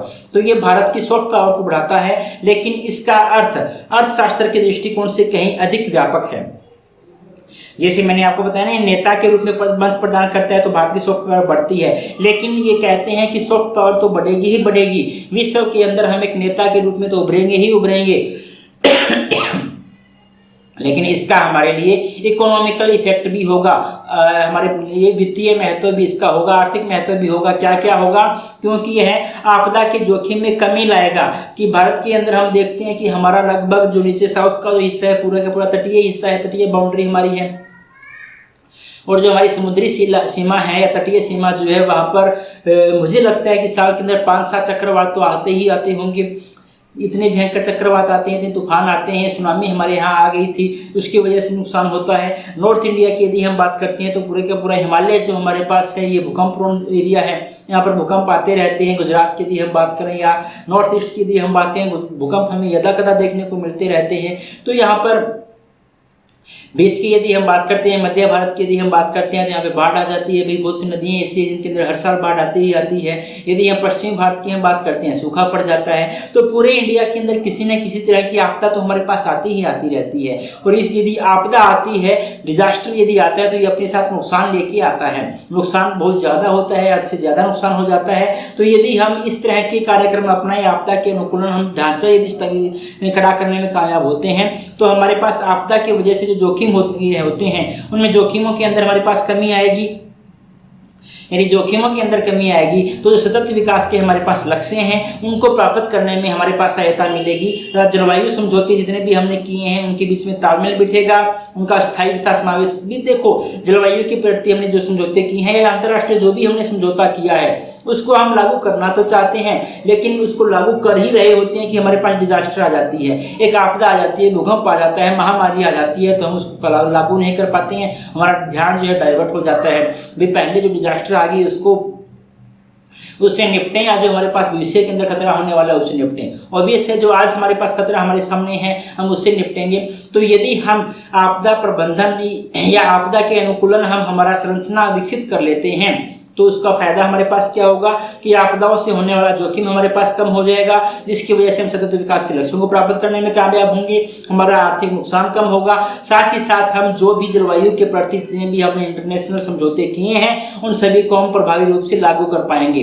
दूसरा, अंतर्राष्ट्रीय सौर गठबंधन का पूरक, ये जो हमारे पास हमने अंतर्राष्ट्रीय सौर ऊर्जा का जो गठबंधन किया हुआ है आप जानते हो, उसके भी हम नेता के रूप में उभर रहे हैं। भारत तथा साउथ अफ्रीका का ये साझा अभियान है, तो उसका भी जो हमारे पास गठबंधन है उस गठबंधन या जो कार्यक्रम हमारा है उसका ये पूरक कार्यक्रम के रूप में ये काम कर सकता है। तीसरा, एशिया अफ्रीका आदि में लचीले बुनियादी ढांचे के प्रति भारत के समर्थन को सुगम बनाना, अफ्रीका तथा एशिया के अंदर ये भारत का जो वर्चस्व है वो ज़्यादा प्रभावशाली बना सकता है। इंफ्रा डेवलपर के लिए ज्ञान प्रौद्योगिकी तथा क्षमता विकास करने में जो भी हमारे पास इंफ्रास्ट्रक्चर बनाने वाले लोग हैं, डिजाइनिंग करने वाले लोग हैं, इंफ्रास्ट्रक्चर को डिजाइन करने वाले लोग हैं, उनको टेक्निक का नॉलेज मिलेगा, उनको ज्ञान का नॉलेज मिलेगा तथा उनके अंदर जो क्षमता कैपेसिटी डेवलपमेंट करने की भावना है वो भी उनके अंदर ज़्यादा होगी।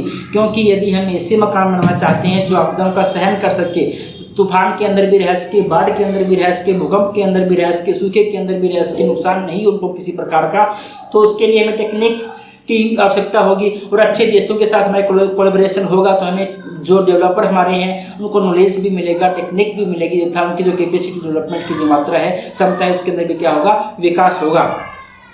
भारतीय बुनियादी ढांचे तथा प्रौद्योगिकी फर्मों को विदेशों में सेवाओं का विस्तार करने हेतु अवसर प्रदान मिलेगा। साथ ही साथ जो इंडियन इंफ्रास्ट्रक्चर है वो अपने जो बिजनेस है उसको विदेशों के अंदर भी फैला सकते हैं, उसके लिए भी एक प्लेटफॉर्म मिलेगा। तो ये सब हमारे लिए क्या, भारत के लिए इसका महत्व है। और ये कौन सा सम्मेलन था? आपदा अनुकूलन अवसंरचना पर अंतर्राष्ट्रीय सम्मेलन था। इसके बारे में हमने जानकारी हासिल की।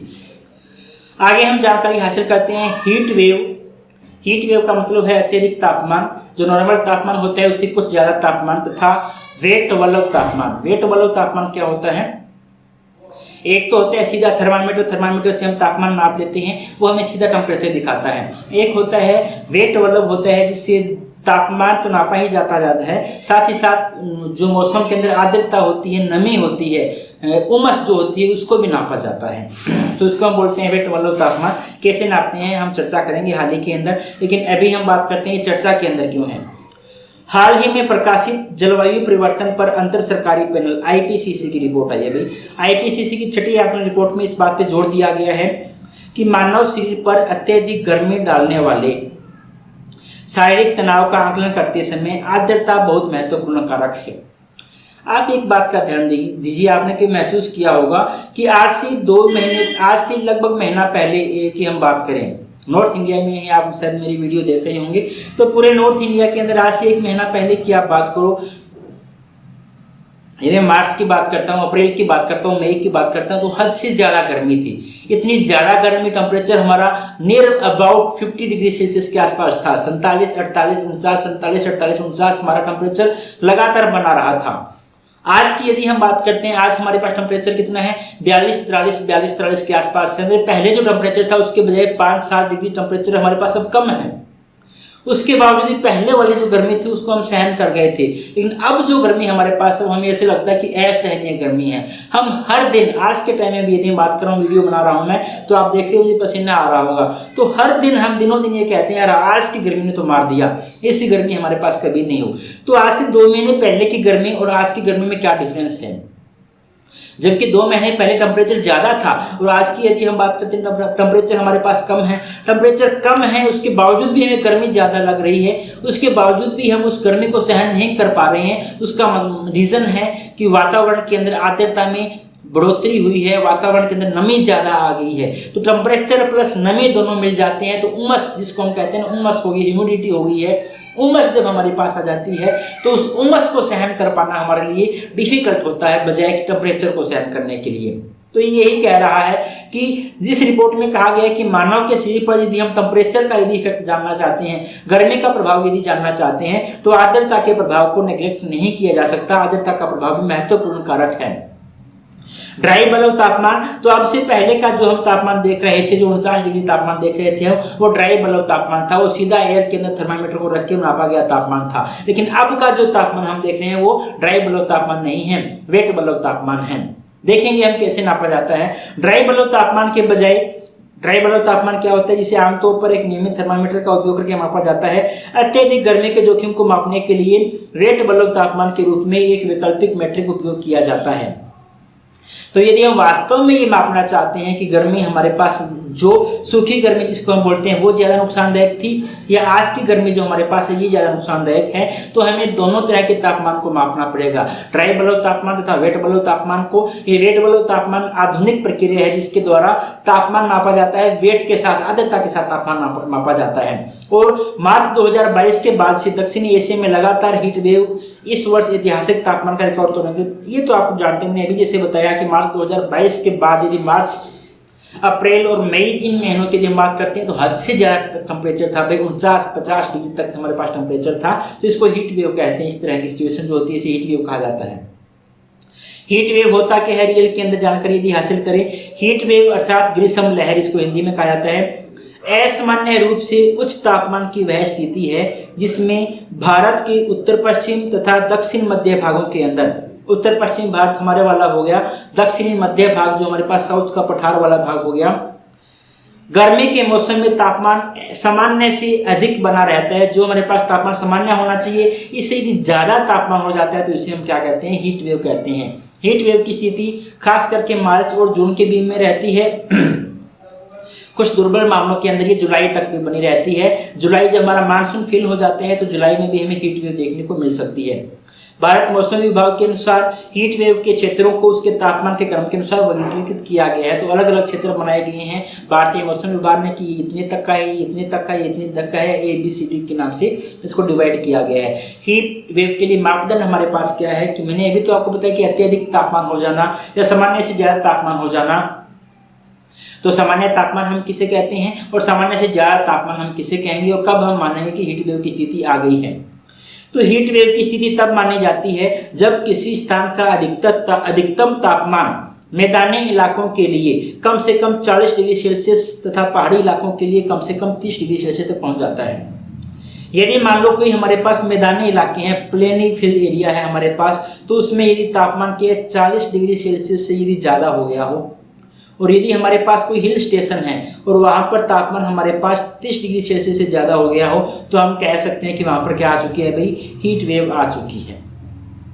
यदि किसी स्थान का सामान्य तापमान 40 डिग्री से कम या उसके बराबर है तो सामान्य तापमान से 5 डिग्री से 6 डिग्री वृद्धि को, ठीक है, ये तो बात करते हैं कि जहाँ पर नॉर्मल तापमान कम रहता है और वहाँ पर इतना तापमान आ गया हो तो उसे हम क्या कहेंगे, हीट वेव कहेंगे। दूसरा ये कहता है कोई ऐसा एरिया हमारे पास है जहाँ पर नॉर्मल तापमान रहता ही 40 डिग्री है, तो 40 डिग्री है इसके आसपास ही तापमान रहता है, तो 40 डिग्री तो नॉर्मल रहता है। यदि इसके बाद यदि 5 डिग्री सेल्सियस या 6 डिग्री सेल्सियस तापमान बढ़ जाता है तो उसे भी हम क्या कहेंगे भी, हीट वेव की स्थिति कहेंगे। इसके अलावा सामान्य तापमान से 7 डिग्री सेल्सियस या उससे अधिक में वृद्धि हो जाती है तो भी इसे हीट वेव कहा जाएगा। मान लो कोई ऐसा एरिया है जहाँ पर सामान्य तापमान जो है 25 डिग्री सेल्सियस रहता है, कोई हिल स्टेशन की हम बात करते हैं जहाँ पर सामान्य तापमान कितना रहता है, 25 डिग्री रहता है, और यदि इसके अंदर 7 डिग्री सेल्सियस की बढ़ोतरी हो जाती है, 32 डिग्री हो गया मान लो, तो उसे भी हम क्या कहेंगे, हीट वेव कहेंगे। तो ये हमारे पास अलग अलग डेफिनेशंस दी गई हैं, अलग क्राइटेरिया दिया गया है कि हीट वेव को आपने मेजर कैसे करना है। इसके अतिरिक्त यदि वास्तविक अधिकतम तापमान सामान्य अधिकतम तापमान के बावजूद 45 डिग्री सेल्सियस या उससे अधिक रहता है तो उसे हीट वेव घोषित किया जा सकता है।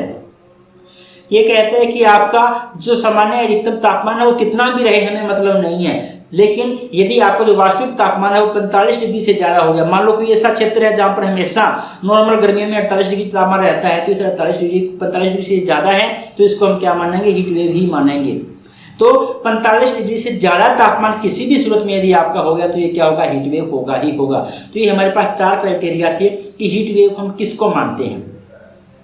गर्मी के जोखिम को मापते समय आर्द्रता का क्या महत्व है कि जब हम इस बात का आकलन कर रहे हैं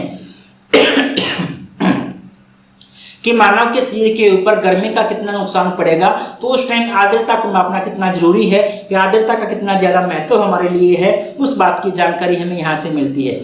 मनुष्य अपने शरीर के भीतर उत्पन्न गर्मी को त्वचा पर पसीने तथा वाष्पीकरण के द्वारा नियंत्रित करता है। हम सभी जानते हैं कि हमारी बॉडी का इंटरनल टेम्परेचर जो है, आंतरिक तापमान जो है बाह्य तापमान से ज़्यादा होता है। आंतरिक तापमान ज़्यादा होता है, इसलिए हम क्या करते हैं कि जो अपने अंदर जो हमारी हीट होती है उसको हम कंपनसेट करने के लिए, नियंत्रित करने के लिए इंसान को पसीना आता है। पसीने के माध्यम से जो पानी है बाहर निकलता है, वाष्पोत्सर्जन होता है। वाष्पोत्सर्जन जो होता है, जब पसीना हमारा वाष्प बन के उड़ता है तो शीतलन प्रभाव पैदा होता है, ठंडक पैदा होती है। उस ठंडक की वजह से हमारे बॉडी का टेम्परेचर बना रहता है। यही लिखा है, शरीर के तापमान को स्थिर बनाए रखने के लिए वाष्पोत्सर्जन शीतलन प्रभाव पैदा करता है। लेकिन जैसे जैसे नमी की मात्रा बढ़ती जाती है, जैसे जैसे ह्यूमिडिटी बढ़ती जाती है, पसीना वाष्पित नहीं होता है। पसीना हमारे आता तो है, पसीना तो आता है, ग्रंथियां हमारी से काम करती है, लेकिन पसीना भाप में नहीं बदलता है। भाप में नहीं बदलता तो वाष्प नहीं बनेगा, उड़ेगा नहीं तो शरीर में ठंडक नहीं आएगी, जिसकी वजह से शीतलन प्रभाव पैदा नहीं होता और शरीर के तापमान को नियंत्रित करना मुश्किल हो जाता है। इस वजह से नम जगह पर इंसानों को ज्यादा परेशानी होती है। हमेशा ध्यान से देखना होगा, आपने नोटिस किया होगा कि बरसात के बाद का जो मौसम होता है वो हमारे लिए ज्यादा गर्मी पैदा करता है। बरसात के बाद यदि बरसात हो रही है तो कमरे के अंदर रह पाना इम्पॉसिबल सा हो जाता है। यही ये कहता है कि जब हमारे पास नमी की मात्रा हो जाती है तो हमारे पास उसको सहन कर पाना लगभग इम्पॉसिबल हो जाता है। गीले बलों का तापमान खास तौर पर सूखे बलों के तापमान से कम होता है। ये तो डेफिनेटली है भाई, कहाँ 50 डिग्री तापमान होना और कहाँ 35-36 तापमान होना। तो जो गीले बलों से हम तापमान नापते हैं वो सूखे बलों की बजाय कम होता है। हवा के शुष्क होने पर दोनों के बीच का अंतर नाटकीय रूप से बढ़ जाता है। रिपोर्ट में उल्लेख किया गया है कि 35 डिग्री सेल्सियस, ये ध्यान से देने वाली बात है भाई, यहाँ से क्वेश्चन बन सकता है। 35 डिग्री सेल्सियस से ऊपर वेट बल्ब के तापमान के लिए निरंतर एक्सपोजर घातक है। यदि आप 35 डिग्री सेल्सियस जो वेट तापमान है उसके अंदर यदि आप निरंतर रह रहे हो और कई दिनों तक यदि आप रह रहे हो, महीनों तक आप रह रहे हो, तो आपकी बॉडी के लिए नुकसानदायक होगा। लेकिन यदि 32 डिग्री सेल्सियस के ऊपर का वेट तापमान है तो निरंतर एक्सपोजर तीव्र शारीरिक गतिविधि के लिए खतरनाक है। अगर आप 35 डिग्री में आप रह रहे हो तो आपके लिए जोखिम भरा है। और ये कहता है कि 32 डिग्री के अंदर भी यदि आप रह रहे हो तो भी आपके लिए नुकसानदायक है, और इतना ज़्यादा नुकसानदायक है 32 के अंदर भी रहना कि आपकी बॉडी शिथिल पड़ जाती है। जो आपकी एक्टिविटीज़ है ना, आपकी एक्टिव बॉडी होती है, आपकी एक्टिविटीज़ में कमी आ जाती है। एक मैं कहता हूँ आपकी एक्टिव बॉडी जो एक डल बॉडी बन जाती है, आलसी बॉडी बन जाती है। उसका रीज़न यही है नम तापमान। तो 32 डिग्री भी आपके लिए नुकसानदायक है, जो आपको आलसी बना सकती है, आपका जो है जो पावर लॉस आपका कर सकती है, इस हिसाब से मैं कह सकता हूं। और 35 डिग्री के अंदर रहना तो आपके लिए बहुत ही ज़्यादा खतरनाक है, इसके अंदर कहा गया है। अब देखो वेट बल्ब तापमान मापा कैसे जाता है। देखिए, एक तो ये सीधा थर्मामीटर है, थर्मामीटर को हवा के अंदर लटका दिया गया और हवा से इसमें जो टेम्परेचर आया है, ये हमारे पास क्या है, ये टेम्परेचर हमारे पास क्या आया है भाई, सीधा टेम्परेचर आ गया। इसे हमने कहा ड्राई बल्ब तापमान, और ये टेम्परेचर देखो इससे ज़्यादा आया हुआ है। यदि हम उसके अंदर उष्मा को भी मापना, नमी को भी मापना चाहते हैं, आर्द्रता तो को नापना चाहते हैं, तो इसकी जो हमारे पास घुंडी होती है थर्मामीटर की, यहाँ पे हम क्या करते हैं, कपड़ा बांध देते हैं, क्लॉथ, सूती कपड़ा हम बांध देते हैं, और उस सूती कपड़े को हम क्या करते हैं, पानी के अंदर भिगो देते हैं। तो इसकी वजह से सूती कपड़ा गीला हो जाता है, नमी हो जाती है। और जब ये बिल्कुल गीला हो जाता है, गीला गिच हो जाता है ये कपड़ा, नमी आ जाती है, तब हम तापमान नापते हैं। तो ये तापमान हमारे पास क्या बनता है, इस तापमान को हम कहते हैं वेट बल्ब तापमान। ध्यान से देखिए, इस डायग्राम के अंदर भी आपको दिख रहा होगा कि ये ड्राई बल्ब का तापमान इतना ज़्यादा है और जो वेट बल्ब का तापमान हमारे पास क्या है, कम है, क्योंकि हम उसको कम वो कर रहे हैं, गीला कर रहे हैं, ठंडा कर रहे हैं। गीला करने से वो क्या होगा, ठंडा तो होगा ही होगा। यही हमारे पास वेट बल्ब तापमान। वेट बल्ब तापमान सबसे कम तापमान होता है जिसे हवा में पानी का वाष्पीकरण द्वारा निरंतर दबाव से हवा को ठंडा किया जा सकता है। भाई ये दूसरे तापमान के लिए ठंडा तापमान होता है। वेट बल्ब तापमान गर्मी तथा आर्द्रता की वह सीमा है जिसके आगे मनुष्य उच्च तापमान को सहन नहीं कर सकता है। वेट बल्ब तापमान वो तापमान है, गर्मी तथा आर्द्रता दोनों का मिक्सचर है। इससे ज़्यादा यदि गर्मी हो जाएगी या इससे ज़्यादा आर्द्रता हो जाएगी तो मनुष्य सहन नहीं कर पाएगा। ये अंतिम तापमान हमारे पास है। वेट बल्ब तापमान रुद्धोष्म संतृप्ति का तापमान होता है। रुद्धोष्म होता है कि जिसमें उष्मा की हानि कम से कम हो। जिस तरह से थर्मामीटर के अंदर जो हम प्रक्रिया अपनाते हैं, गर्म पानी डाल दिया गर्म रहेगा, ठंडा डाल दिया ठंडा रहेगा, क्योंकि उसके बाहर आवरण लगाया जाता है, उसे रुद्धोष्म प्रकृति का आवरण कहते हैं, जिससे उष्मा की हानि हमारे पास क्या होती है, कम से कम होती है। तो वेट बल्ब तापमान ऊर्ध्वतम प्रकृति का तापमान होता है। यह हवा के प्रवाह के संपर्क में आने वाले एक नम थर्मामीटर के द्वारा इंगित किया जाता है। मैंने बता दिया कैसे होता है। ऊर्ध्वतम प्रकरण वह होते हैं इसमें न तो ऊर्जा प्राप्त की जाती है, नहीं खोई जाती है, ये आपको बता दिया मैंने। गीले मलमल से लिपटे हुए बल्ब के साथ थर्मामीटर का उपयोग करके वेट बल्ब तापमान को नापा जाता है। ये सब कुछ मैं आपको बता चुका हूँ। बल्बों पर गिल्ली पट्टी से वाष्पीकरण की दर तथा सूखे बल्बों पर गिल्ले बल्बों के बीच के तापमान का अंतर हवा में नमी के ऊपर निर्भर करता है। तो ये कहता है कि एक तरफ आप ड्राई बल्बों का तापमान आप नाप रहे हो तथा दूसरी तरफ आप नाप रहे हो वेट बल्बों का तापमान। दोनों के अंदर डिफरेंस आ रहा है तापमान के अंदर, मान लो 3 डिग्री का डिफरेंस आया है, तो ये डिफरेंस कम होगा या ज्यादा होगा, ये किस बात पर निर्भर करता है? ये इस बात पर निर्भर करता है कि हवा के अंदर जो नमी है वो कितनी ज्यादा है। वायु में जल वाष्प की मात्रा अधिक होने पर वाष्पीकरण की दर कम हो जाती है, आप जानती हो। यदि वायु के अंदर पानी ज्यादा है, जल वाष्प की मात्रा ज्यादा है, तो वाष्पीकरण क्या होगा? कम होगा। वाष्पीकरण यदि कम होगा तो पसीना हमारा कम सूखेगा, जो हमारे लिए ज्यादा नुकसानदायक होगा। वेट बल्ब तापमान हमेशा ड्राई बल्ब तापमान से कम होता है, लेकिन यह 100% सापेक्ष आर्द्रता पर के समान होता है। 31 डिग्री सेल्सियस पर वेट बल्ब तापमान मनुष्यों के लिए अत्यधिक हानिकारक हो जाता है। देखो 31 पर ये हानिकारक होना शुरू हो जाता है, 32 पर आते आते ये इतना नुकसान कर देता है कि आपकी बॉडी को इस लायक बना देता है कि वो काम नहीं कर पाती है। एक हिसाब से मैं कहता हूँ कि आपकी एनर्जी आपकी लूज हो जाती है। और 35 डिग्री पे तो इन्होंने क्या कहा है कि यदि 35 डिग्री सेल्सियस के तापमान पर लगातार 6 घंटे से आप अधिक रह जाते हो तो ये आपके लिए असहनीय हो जाएगा, सहन ही नहीं किया जा सकेगा। ड्राई बल्ब तापमान क्या है ये बताने वाली बात नहीं है। ड्राई बल्ब तापमान जिसे आमतौर पर हवा का तापमान भी कहा जाता है, वायु का वह गुण है जिसका सबसे अधिक उपयोग किया जाता है। जब लोग हवा के तापमान का उल्लेख करते हैं तो आमतौर पर ड्राई बल्ब तापमान का उपयोग करते हैं। जैसे मैंने आपको बताया डायग्राम के अंदर, सीधा आपने नाप लिया तो ड्राई बल्ब तापमान है, और आपने यदि गीले कपड़े को, मलमल का कपड़ा इसको भिगो के लगा दिया और फिर नापा तो ये क्या है भाई? दूसरा तापमान हमारे पास वेट बल्ब तापमान है। ड्राई बल्ब तापमान मूल रूप से परिवेशी वायु तापमान को संदर्भित करता है कि जो भी हमारे पास परिवेश के अंदर तापमान है उसी को ये बता देता है। इसे ड्राई बल्ब कहा जाता है क्योंकि हवा का तापमान एक थर्मामीटर के द्वारा इंगित किया जाता है जो हवा की नमी को प्रभावित नहीं करता है। हवा की नमी कितने भी उसे प्रभावित नहीं होता है, सीधा हमारे पास क्या बताता है? हवा का तापमान क्या है वो बताता है। ड्राई बल्ब तापमान को सामान्य थर्मामीटर का उपयोग करके मापा जा सकता है जो स्वतंत्र रूप से हवा के संपर्क में आता है, लेकिन विकिरण तथा नमी से इसका कोई प्रभाव, विकिरण तथा नमी से परिरक्षित होता है। डेफिनेटली ये जो हमारा जो तापमान है, जो हमारा थर्मामीटर है, ये सीधा हवा के संपर्क में तो होता है, लेकिन इसके ऊपर किसी तरह की किरणें नहीं पड़ती हैं और ये इसके ऊपर किसी भी तरह की नमी का कोई प्रभाव नहीं होता है। ड्राई बल्ब तापमान उष्मा की मात्रा का सूचक होता है। ये मैं सीधा बताता है कितनी उष्मा है, कितना टेम्परेचर हमारे पास है।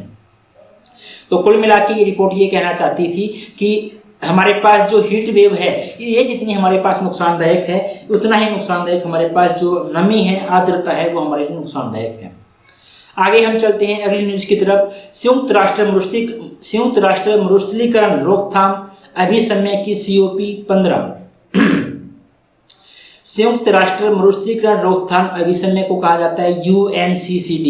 UNCCD की आपको जो कॉन्फ्रेंस ऑफ पार्टीज है, जो मीटिंग्स है, वो आपको देखने को मिलेंगी। हाल ही के अंदर इसकी 15वीं मीटिंग हुई है। तो मैं तो ये यहाँ पर केवल 15वीं मीटिंग के बारे में ही आपको जानकारी दूंगा, लेकिन आपको 1 से लेकर 15 तक जितनी भी इसकी COP हुई हैं वो आपको एनवायरनमेंट की क्लास में पढ़नी चाहिए। कहाँ कहाँ पर हुई हैं, उनका क्या क्या हमारे पास उसका जो मैनिफेस्टो रहा है या क्या क्या उसके टारगेट रहे हैं और कौन कौन से टारगेट को अचीव किया गया है, और किसी COP के अंदर कोई विशेष हमारे पास डिक्लेरेशन की गई है तो उसके बारे में भी आपको जानकारी लेनी चाहिए। अभी COP 15 हुई है तो उसके बारे में हम जानकारी हासिल करते हैं। हाल ही के अंदर केंद्रीय पर्यावरण, वन तथा जलवायु परिवर्तन मंत्री ने कोट डी आइवर एक जगह का नाम है, कहाँ की जगह है? पश्चिमी अफ्रीका, ध्यान से देखना, पश्चिमी अफ्रीका, दक्षिणी अफ्रीका की बात नहीं हो रही है, पश्चिमी अफ्रीका की जगह है कोट डी आइवर में संयुक्त राष्ट्र मरुस्थलीकरण रोकथाम अभिसमय UNCCD के कॉन्फ्रेंस ऑफ पार्टी के 15वें सत्र को संबोधित किया था। COP के संबंध में कुछ तथ्य की हम बात करते हैं। COP 15 जो है मरुस्थलीकरण, भूमि क्षरण तथा सूखे के खिलाफ लड़ाई के लिए महत्वपूर्ण स्थान रखता है। देखिए भाई, मरुस्थलीकरण को रोकना है तो 3 बातें तो करनी पड़ेगी ना। मरुस्थलीकरण को रोकना होगा, इसके लिए क्या करना पड़ेगा? भूमि के कटाव को हमें रोकना पड़ेगा तथा जो सूखा पड़ रहा है उसके खिलाफ लड़ाई करनी पड़ेगी। यही तो बातें हैं और यही इसके बारे में जानकारी हासिल की गई है। यह ग्लोबल लैंड आउटलुक के दूसरे संस्करण के निष्कर्षों पर आधारित होगा और भूमि क्षरण, जलवायु परिवर्तन तथा जैव विविधता के नुकसान की परस्पर जुड़ी चुनौतियों के लिए ठोस प्रतिक्रिया प्रदान करेगा। ग्लोबल लैंड आउटलुक ये हमारे पास एक रिपोर्ट है यूएनसीसीडी का एक प्रमुख प्रकाशन है ग्लोबल लैंड आउटलुक। उसने अभी हाल ही के अंदर अपना दूसरा संस्करण जारी किया है। इस दूसरे संस्करण के अंदर इसने जो अपनी रिपोर्ट दी है, इसके अंदर उसने बताया है कि भूमि का क्षरण किस प्रकार से हो रहा है, जलवायु परिवर्तन तथा जैव विविधता के अंदर नुकसान किस प्रकार से हो रहा है, तथा इसके समक्ष हमारे पास जो चुनौतियां हैं उसके लिए हम ठोस रूप से प्रतिक्रिया किस प्रकार से दे सकते हैं, उस रिपोर्ट में सब कुछ बताया गया है। और ये हमारे पास COP 15 जो थी उसी रिपोर्ट के आधार पर बेस्ड थी, हम ऐसा कह सकते हैं। यूएनसीसीडी का प्रमुख प्रकाशन है जिसका नाम क्या है, ग्लोबल लैंड आउटलुक, जिसे अभी हमने चर्चा की। भूमि प्रणाली की चुनौतियों को रेखांकित करता है, परिवर्तनकारी नीतियों तथा प्रथाओं को प्रदर्शित करता है तथा स्थायी भूमि तथा जलवायु प्रबंधन के लिए लागत प्रभावी मामलों को अपनाने की तरफ इशारा करता है। तो ये बताया गया है कि GLO हमारे पास क्या है, भूमि प्रणाली के बारे में जितनी चुनौतियां होती है उनके बारे में हमें बताता है। जो नीतियां हैं, जो प्रथाएं हैं, जो स्थायी भूमि के बारे में, जल प्रबंधन है, लागत जो है, उन सभी के बारे में जानकारी हमें देता है ग्लोबल लैंड आउटलुक। जो हमारे पास COP 15 हुई थी, इसका शीर्ष एजेंडे की यदि हम बात करते हैं, इसका एजेंडा क्या था, सूखा, भूमि की बहाली, भूमि अधिकार, लैंगिक समानता तथा UV सशक्तिकरण जैसे मुद्दे। तो एजेंडे हमसे पूछ लिए जाते हैं, आपको याद रखनी है। ये 5 हमारे पास थे, सूखा, भूमि की बहाली, भूमि अधिकार, लैंगिक समानता, युवा सशक्तिकरण। थीम की यदि हम बात करते हैं, भूमि जीवन विरासत, अभाव से समृद्धि की ओर, land life and legacy from scarcity to prosperity, समृद्धि से अभाव, स्कैरसिटी मींस कमी, कमी से समृद्धि की ओर। चाहे भूमि की हम बात करें, चाहे जीवन की हम बात करें, चाहे विरासत की हम बात करें, इसकी अभी तक हमारे पास कमी है। हमने कहाँ तक जाना है, बढ़ोतरी की ओर जाना है, समृद्धि की ओर जाना है। ध्यान से देखना, एजेंडा भी हमारे लिए इंपॉर्टेंट होता है तथा शीर्ष जो हमारे पास थीम होता है ये भी इंपॉर्टेंट होता है। मरुस्थलीकरण किसे कहते हैं आप अच्छे से जानते हो, भूमि क्षरण को शुष्क भूमि की जैविक या आर्थिक उत्पादकता में कमी या हानि के रूप में परिभाषित किया जा सकता है। तो मरुस्थलीकरण क्या है, किसी भूमि का आर्थिक उत्पादकता कम हो गई हो, जैविक उत्पादकता कम हो गई हो, शुष्क भूमि के अंदर वो कन्वर्ट हो गई, तो उसे मरुस्थलीकरण कहते हैं। शुष्क, अर्धशुष्क तथा शुष्क उप आर्द्र क्षेत्रों में भूमि क्षरण, जलवायु परिवर्तन तथा मानवीय गतिविधियों सहित विभिन्न कारकों के परिणाम स्वरूप हमारे पास मरुस्थलीकरण होता है। ये आम बात है। भी कारण क्या क्या है, पहला कारण है मृदा आवरण का नुकसान। मृदा के ऊपर जो आवरण है, चाहे घास का आवरण हो, चाहे घास के मैदानों के तहत, चाहे वनों के तहत वनों का आवरण हो, चाहे पेड़ पौधों का आवरण हो, उनके अंदर कटाई होती जा रही है, जिससे मृदा का जो ढकी हुई मृदा थी वो हमारे पास कम होती जा रही है और जिसकी वजह से हमारे पास भूमि जो है मरुस्थलीकरण के अंदर कन्वर्ट होती जा रही है। वनस्पति नवीनीकरण का भी मतलब यही है कि वनस्पति हमारे पास कम होती जा रही है दिनों दिन, जिसकी वजह से भूमि जल अपरदन, उसका ही नुकसान है कि यदि हमारे पास भूमि के ऊपर पेड़ पौधे कम होंगे, आवरण कम होगा, तो जल के द्वारा भूमि का कटाव होगा, वायु के द्वारा भूमि का कटाव होगा। जल अपरदन, वायु अपरदन दोनों ही एक रीजन है। तो जल तथा वायु जो उपजाऊ भूमि है, ऊपर वाली उपजाऊ मिट्टी है, उसको बहा के अपने साथ ले जाएंगी। नीचे जो बचेगी बंजर जमीन रह जाएंगी, जहाँ पर हमारे पास फसल कैसे हो पाएगी, जमीन जो हमारे पास बंजर हो जाएंगी। और जलवायु परिवर्तन के इस गेम में हमारे पास जलवायु परिवर्तन भी ऐसा हो जाता है कि पहले हमारे पास वो उपजाऊ भूमि थी, अब हमारे पास जलवायु कुछ इस विशेष प्रकार की हो गई है कि अब वही भूमि हमारे लिए बंजर हो गई है। मरुस्थलीकरण को रोकने के लिए हमारे पास उठाए गए कदमों की यदि हम बात करते हैं तो पहले हैं वैश्विक प्रयास की हम बात करते हैं, उसके बाद देखेंगे भारत में इसके लिए क्या प्रयास किए गए हैं। वैश्विक प्रयास के बारे में हम बात करें तो अभी हम देख रहे हैं मरुस्थलीकरण को रोकने के लिए संयुक्त राष्ट्र सम्मेलन यूएनसीसीडी की स्थापना 1994 के अंदर की गई थी। पर्यावरण तथा विकास को स्थायी भूमि परिवर्तन से जोड़ने वाला यह एकमात्र कानूनी रूप से बाध्यकारी अंतर्राष्ट्रीय समझौता है। तो ये दो बातें खास ध्यान रखने वाली है। पहली बात तो है कि इसकी स्थापना कब हुई थी, 1994 के अंदर हुई थी। दूसरा, पर्यावरण के विकास के लिए यदि कोई हमारे पास बाध्यकारी कानूनी समझौता है, बाकी हम समझौतों की हम बात करते हैं तो बाध्यकारी नहीं होते, भाई ऑप्शनल होते हैं, आपने इसको फॉलो करना है करो, नहीं करना है नहीं करो, लेकिन ये बाध्यकारी कानूनी अंतर्राष्ट्रीय समझौता है, इसको आपको मानना ही मानना पड़ेगा। 2019 के अंदर जो हमारे पास COP हुई थी, 14वीं COP हुई थी, दिल्ली के अंदर हुई थी और दिल्ली में की गई थी दिल्ली घोषणा। 2019 की दिल्ली घोषणा यूएनसीसीडी के 14वें COP द्वारा हस्तांतरित भूमि पर बेहतर पहुंच तथा प्रबंधन का आह्वान करती है तथा लिंग संवेदनशील परिवर्तनकारी परियोजनाओं पर जोर देती है। तो जो हमारे पास 14वीं COP हुई थी, दिल्ली के अंदर हुई थी और दिल्ली के अंदर घोषणा की गई थी, इसे दिल्ली घोषणा के नाम से जाना जाता है। इसमें किस किस के बारे में बात की गई थी? पहले बात की गई थी भूमि पर बेहतर पहुंच, भूमि पर इंसानों की बेहतर पहुंच होनी चाहिए। ऐसा नहीं हो कि वहाँ पर जंगल है, वहाँ पर पहुंच नहीं पा रही हैं, या वहाँ पर किसी वजह से भूमाफियों का अधिकार है, ऐसा नहीं होना चाहिए। दूसरा, भूमि का जो पहुंच, यदि हमारे पास भूमि पर पहुंच बेहतर है तो भूमि का प्रबंधन भी हमें सुनिश्चित करना होगा, इसका आह्वान करती है। साथ ही साथ ये कहती है लिंग संवेदनशील परिवर्तनकारी योजनाएं। कई जगह पे ऐसा देखा गया है कि महिलाओं को खेती करने की अनुमति नहीं करती है। ज़्यादातर खेती जो है पुरुषों के द्वारा की जाती है, वनों की रक्षा पुरुषों के द्वारा की जाती है। तो ये कहते हैं लिंग संवेदनशील इलाके जो हैं वहाँ पर भी जो जेंडर हमारे पास डिसइक्वलिटी है उसको हमें जेंडर इनइक्वलिटी के अंदर बदलना पड़ेगा, ताकि भूमि को बंजर होने से बचाया जा सके। ये दिल्ली घोषणा की हमारे पास बात थी। दूसरा हमारे पास है वोन चुनौती, वोन चैलेंज हमने किया था, यह एक वैश्विक प्रयास है। वोन हमारे पास ये शहर है, इटली का शहर है, वहां पर हमने ये चैलेंज स्वीकार किया था। इसके तहत वर्ष 2020 तक दुनिया के 150 मिलियन हेक्टेयर गैर अधिकृत भूमि को तथा बंजर भूमि को तथा 2030 तक 350 वोन हमारे पास घोषणा क्या थी। वोन घोषणा में हमने 2 लक्ष्य रखे थे, एक 2020 तक रखा था, एक 2030 तक रखा था, कि हमने 2020 तथा 2030 तक 150 मिलियन हेक्टेयर और यहाँ तक हमने कितना भाई 350 मिलियन हेक्टेयर, इतनी जो बंजर भूमि हमारे पास है, जो गैर वनीकृत भूमि जहाँ पर वन हमारे पास नहीं है, उसको हमने उपजाऊ भूमि के अंदर कन्वर्ट करना है, उसको हमें वनीकृत भूमि के अंदर कन्वर्ट करना है। या कुल मिला के मैं ये कह दूँ कि हमें पेड़ पौधे लगाने हैं। ग्रेट ग्रीन वॉल हमारे पास क्या है, ये तीसरी हमारे पास संरचना है, वैश्विक प्रयास है। इसका उद्देश्य अफ्रीका की निम्नलिखित भूमि का पुनर्निर्माण करना तथा विश्व के सर्वाधिक गरीब क्षेत्र सोहेल में निवास करने वाले लोगों के जीवन स्तर को सुधारना है। आपको पता है सबसे ज़्यादा गरीबी हमारे पास सोहेल इलाका जो है, दक्षिण अफ्रीका का इलाका है, वहाँ पर सबसे ज़्यादा गरीबी है। उसकी वीडियोज़ आपने देखी होगी, लोगों की, बच्चों की वीडियोज़, उनके तन पे कपड़े नहीं होते, फटे पुराने कपड़े पहनते हैं, आदिवासी जीवन आज भी जीते हैं।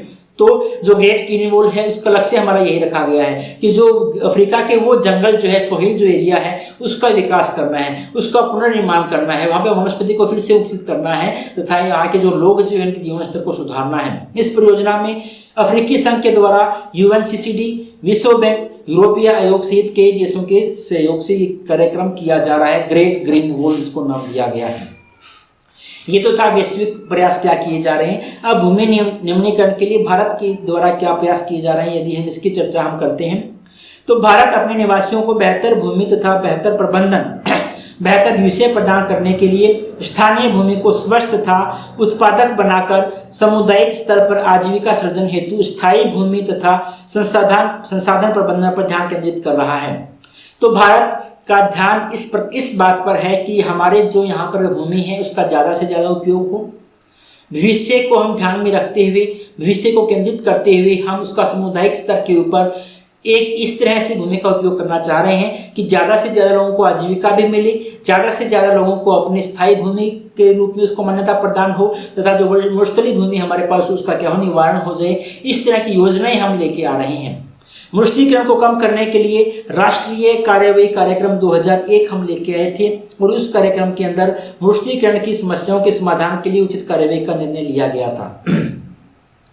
वर्ल्ड रोटेशन फ्लैगशिप के लिए नामांकन जमा करने के लिए विश्व के आह्वान के द्वारा भारत ने 6 फ्लैगशिप का समर्थन किया जो 12.5 मिलियन हेक्टेयर भूमि की खराब भूमि की बेहतरी का लक्ष्य रखते हैं।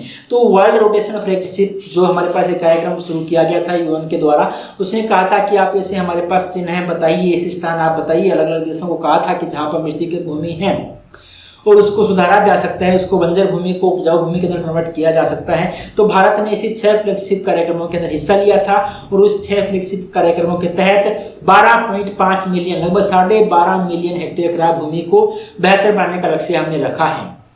इसके अलावा यदि हम बात करते हैं तो भारत के द्वारा मृष्टिकरण से रोकने के लिए विभिन्न कार्यक्रम चलाए गए हैं। वर्तमान में योजनाएं जो चलाई गई है भारत सरकार के द्वारा, उन योजनाओं के नाम लिखे गए हैं। इन योजनाओं का समझा पाना तो यहाँ पर पॉसिबल नहीं है। इनके नाम मैं आपको बता देता हूँ। इनके बारे में यदि आपको 2-2, 4-4 लाइनों की जानकारी इंटरनेट के माध्यम से कहीं से मिलती है तो आप जरूर हासिल कीजिएगा। नंबर 1, एकीकृत वाटर शेड प्रबंधन कार्यक्रम, ये प्रधानमंत्री कृषि सिंचाई योजना के तहत शुरू किया गया हमारे पास कार्यक्रम है, जिसके तहत हमें वाटर शेड में एक हिसाब से मैं कह दूं कि जहां जहां पर हमारे पास पानी की कमी है वहां पर पानी उपलब्ध करवाने का कार्यक्रम, चाहे वो बूंद बूंद सिंचाई प्रणाली हमारे पास हो, ड्रॉप इरिगेशन सिस्टम जिसे कहते हैं, चाहे फुहारा पद्धति हमारे पास हो, चाहे कोई भी हमारे पास टेक्निक हो जिसके माध्यम से पानी उपलब्ध करवाया जाएगा। राष्ट्रीय वनीकृत कार्यक्रम, वनों को बढ़ावा देने के लिए कार्यक्रम शुरू किया गया है। हरित भारत के लिए राष्ट्रीय मिशन, ये भी वनों को प्रभावित करने के लिए है। महात्मा गांधी राष्ट्रीय ग्रामीण गारंटी रोजगार योजना मनरेगा के बारे में हम बात करते हैं, तो मनरेगा का भी एक लक्ष्य हमारे पास ये है कि वनों की देखभाल करना, इसके तहत एक कार्यक्रम के तहत रखा गया है। नदी घाटी परियोजनाओं को जल ग्रहण के लिए मृदा संरक्षण, जो नदी घाटी परियोजनाएं हैं वहां पर मृदा का संरक्षण, जहां पर जल का संग्रहण होता है वहां पर नदियां अपने साथ केहर मिट्टी को बहा के ले आती है, तो जल का संरक्षण करके जो उपजाऊ मिट्टी है उसको वापस खेतों के अंदर ट्रांसफर करने के लिए हमारे पास ये योजना शुरू की गई है। वर्षा क्षेत्रों हेतु राष्ट्रीय वाटरशेड विकास परियोजनाएं, वर्षा क्षेत्र के अंदर ऐसी परियोजनाएं शुरू की गई हैं। भोजन तथा चारा विकास योजना, घास भंडार सहित चारागाह घटक विकास के लिए की गई है। कमांड क्षेत्र विकास के लिए तथा जल प्रबंधन कार्यक्रम तथा लास्ट में हम कहते हैं मृदा स्वास्थ्य कार्य योजना, इसके बारे में तो आपने सुना ही होगा कि खेतों के अंदर जा जाके लोगों की भूमि मिट्टी को चेक किया जाता है, उनको बताया जाता है कि आपकी भूमि के अंदर, आपकी मिट्टी के अंदर कौन से पोषक तत्वों की कमी है, आप कौन से पोषक तत्वों को पूरा कर लो ताकि आपके यहाँ पर ये कमी दूर की जा सकती है। तो ये सभी कार्यक्रम भारत सरकार के द्वारा चलाए जा रहे हैं। तो ये जून महीने का हमारा एनवायरनमेंट से संबंधित जो भी डाटा हमारे पास था उसको हमने करने की कोशिश की है। उम्मीद करता हूँ आपको हमारा जो ये लेक्चर है ये पसंद आ रहा होगा। यदि आपको हमारे लेक्चर पसंद आ रहे हैं तो आप हमारी क्लासेस को अपने उन दोस्तों के साथ भी शेयर कीजिएगा जो हिंदी मीडियम से हैं तथा यूपीएससी के लिए अच्छी क्लासेस की अभी तक क्लास कर रहे हैं, अच्छी क्लासेज तथा अच्छे टीचर की कोच के अंदर इधर उधर भटक रहे हैं। जून महीने का एनवायरनमेंट हमने आज पर्यावरण का टॉपिक कंप्लीट कर लिया है। कल हम एक नए टॉपिक के साथ फिर आपसे मिलेंगे, तब तक के लिए आपसे अलविदा चाहते हैं। धन्यवाद।